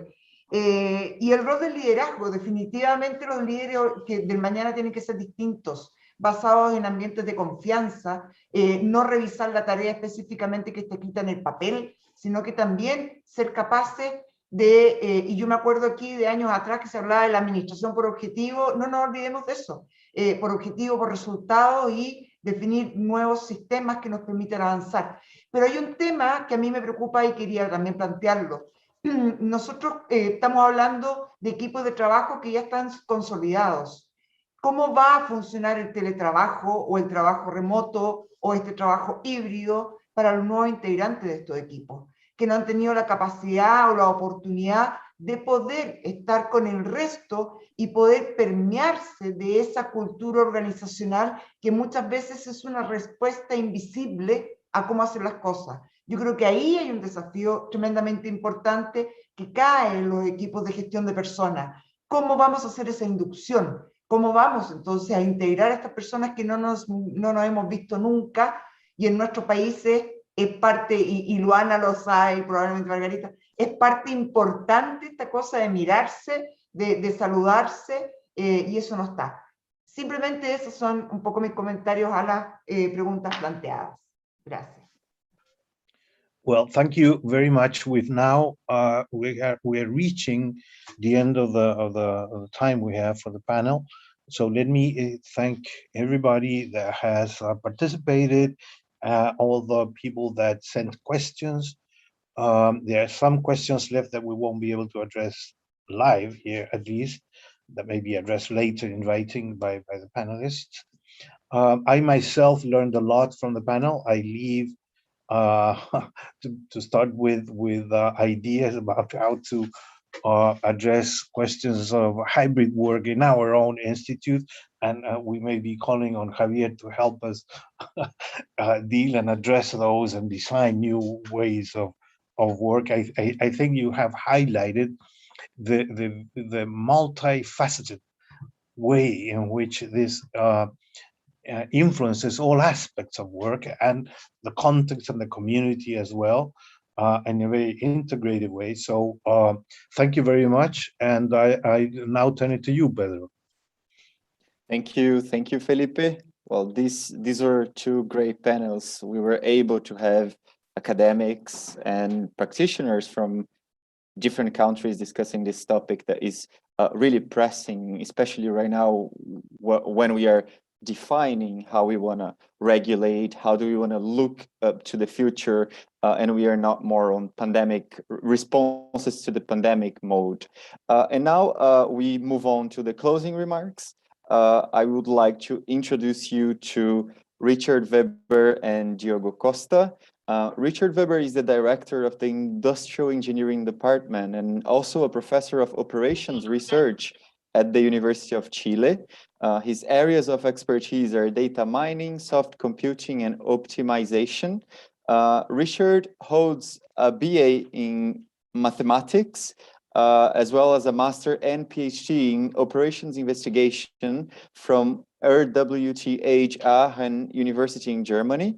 And Diogo Costa, he is the president of the National School of Public Administration, ENAP, from the federal government of Brazil. Diogo was a researcher at the Cato Institute and also at the Atlas Network in Washington, D.C., as well as a professor of political science at IBMEC in Brazil. He holds an LLB from the Catholic University of Petropolis, and a master's in political science from Columbia University, and is currently a PhD candidate in political economy at the King's College London. Thank you so very much. We are looking forward to hearing your closing remarks. Richard, the floor is yours. Perfecto, muchas gracias.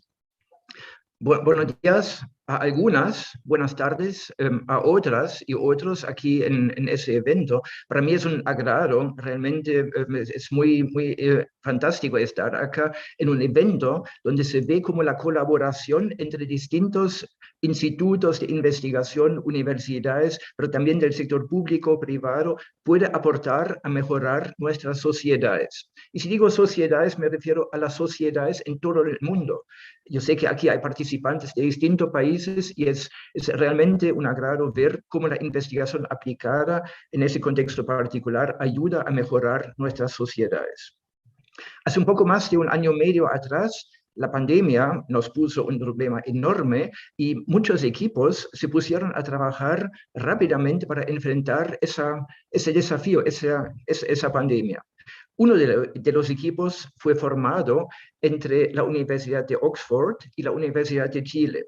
Y ahí empezaron a trabajar rápidamente en un proyecto financiado por ANIT en crear conocimiento acerca del teletrabajo. Hoy en día, ese conocimiento se compartió en ese evento, pero también queda un manual, un producto que nos enseña cómo enfrentar los desafíos del teletrabajo. En la conversación se mencionó muchos aspectos muy interesantes, fue realmente un agrado y muy enriquecedor para mí también escuchar los desafíos y distintas soluciones. ¿Qué es lo que yo veo ahora desde mi punto de vista como desafío futuro? Uno es, y en parte ya se mencionó durante la conversación, durante la mesa redonda, ¿no es cierto?, extender el conocimiento generado al sector público en los distintos países. Y eso tiene varias facetas, ¿no? Tenemos que asegurar el acceso, hablamos de la dificultad que tienen muchas sociedades o también muchos servicios porque no tienen acceso a la tecnología. También tenemos que mejorar la educación. ¿No? Tenemos que formar gente para que no sean analfabetas digitales en el futuro, para poder participar del teletrabajo. Eso en el sector público. El siguiente paso es ampliar ese conocimiento y extenderlo a otros sectores, ¿no? Obviamente, aquí son empresas del sector privado, pero también salud, educación.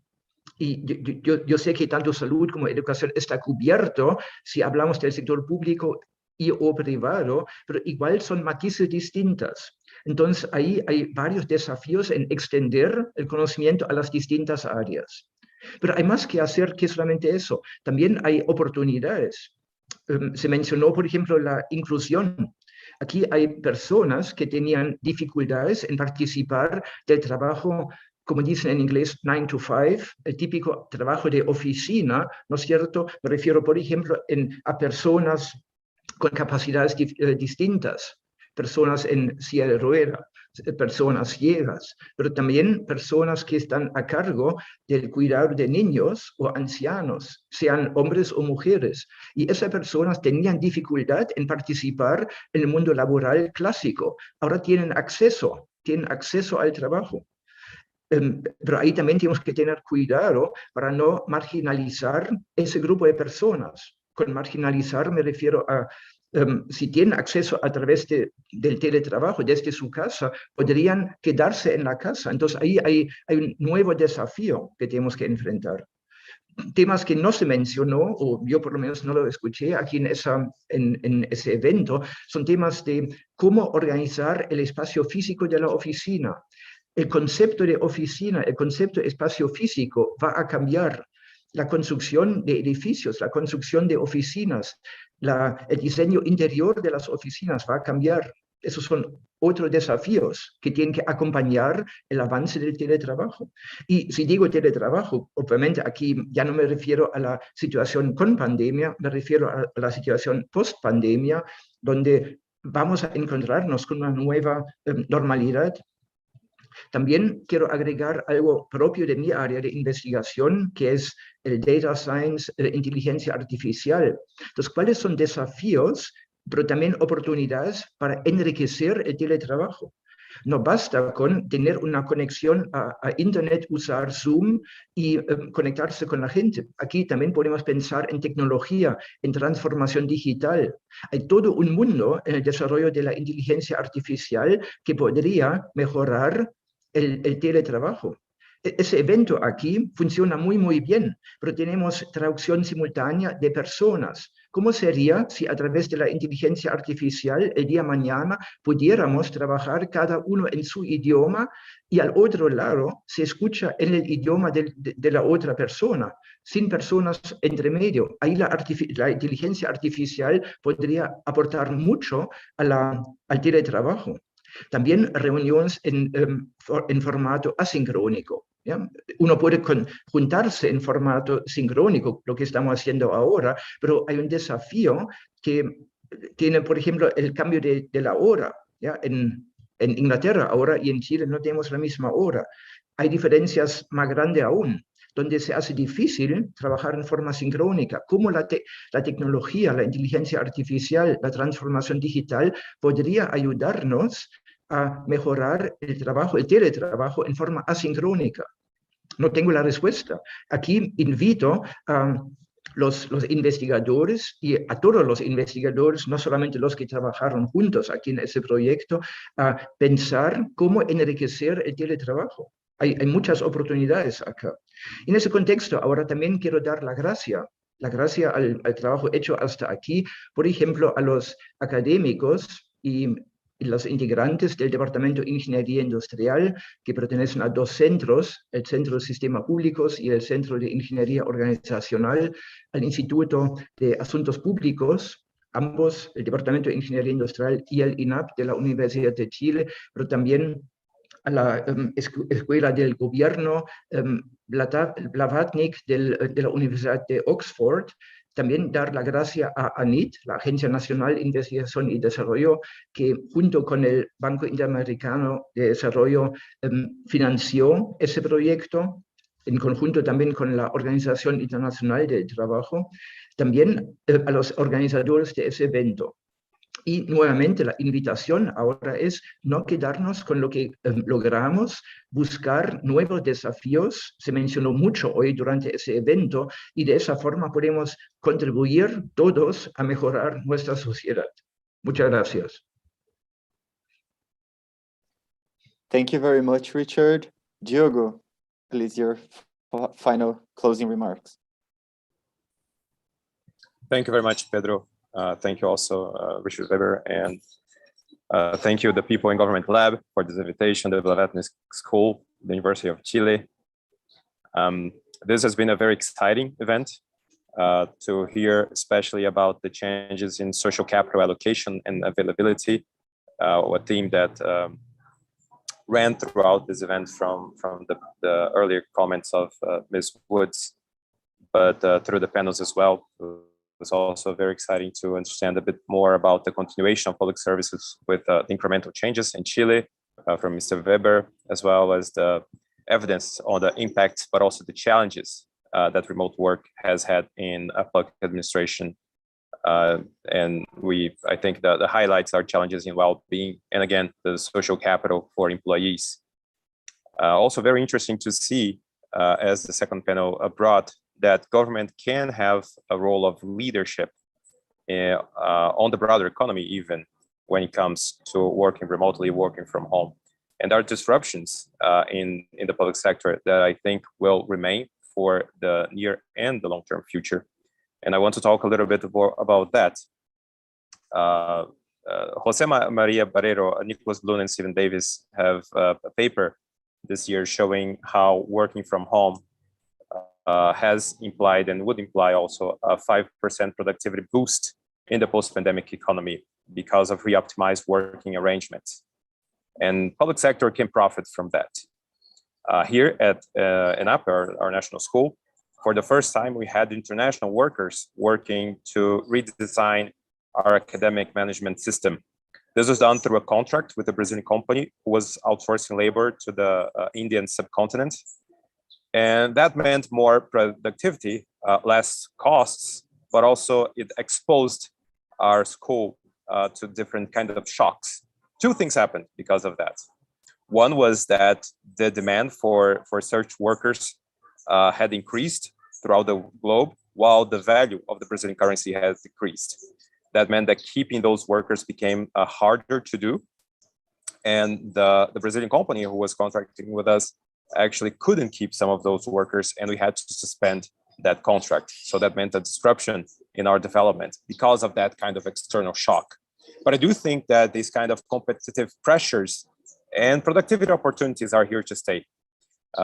We've seen the shock that the globalization of labor in general has brought to economies, especially led by China. Now we see also this impact of working from home, working remotely happening in the public sector, which means that if you have roles that are not too nationally or bureaucratically specific, but it requires knowledge and skills that are more universal, then you can see this kind of shocks happening in the public sector. So the more universal skills are, the more prone to shocks they are. And if we need increasingly more people doing business analysis or writing code, that is more subject to those pressures. There's also two consequences that might come out of this.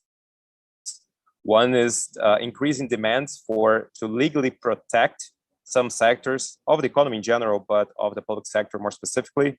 And the second possibility is that some countries will continue to move towards this more two-tiered system for public employment.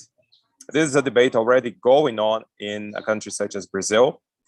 And there are, of course, more nationally and bureaucratically specific positions at the core of government, but also a tendency towards a more contractual relation with positions requiring universal skills and universal knowledge.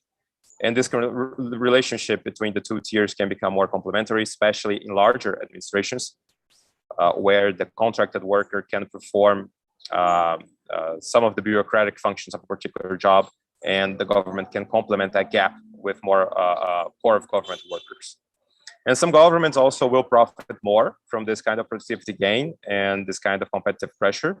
English-speaking countries, such as the US and the UK, English-friendly countries, you can think of the Netherlands or Sweden, and also international organizations that are also more English-friendly. Those are places where these kind of fixed-term contracts can apply more broadly, and places where they have already more experience of working with people from different cultures. This is contrasting, for instance, with countries from Latin America, where this is much more rare. You also have some managers who can become winners of this new combination rearrangement because they're better at managing remote work and can hire from a pool of the world's best talent, at least in the English-speaking world. But this is a new world that will create a remarkable boost in both competitive pressures and opportunities. And it's one of the, I believe, one of the shocks that can define economic developments in 21st century public sector and the broader economy. Thank you so much for this opportunity. And I look forward to learning more from you as these trends progress. Diego, Richard, thank you very much. Thank you very much to everybody for joining today. It was a great seminar, very interesting insights, learning from national governments, from local governments, the experience that Diego is sharing in the academia, more in academic universities, as I think that all of us share from the beginning. There are many things that we are learning in the process, and that this exchange of knowledge and experiences help us to understand better, to even have more questions and creating more hypotheses in the work that we are doing. Thank you, Felipe, Diogo, Richard, Luana, Javier, Pedro, and all the People Gov team that has been working, our also technical team, and the interpreters that they did a great job today. See you soon, and thank you very much.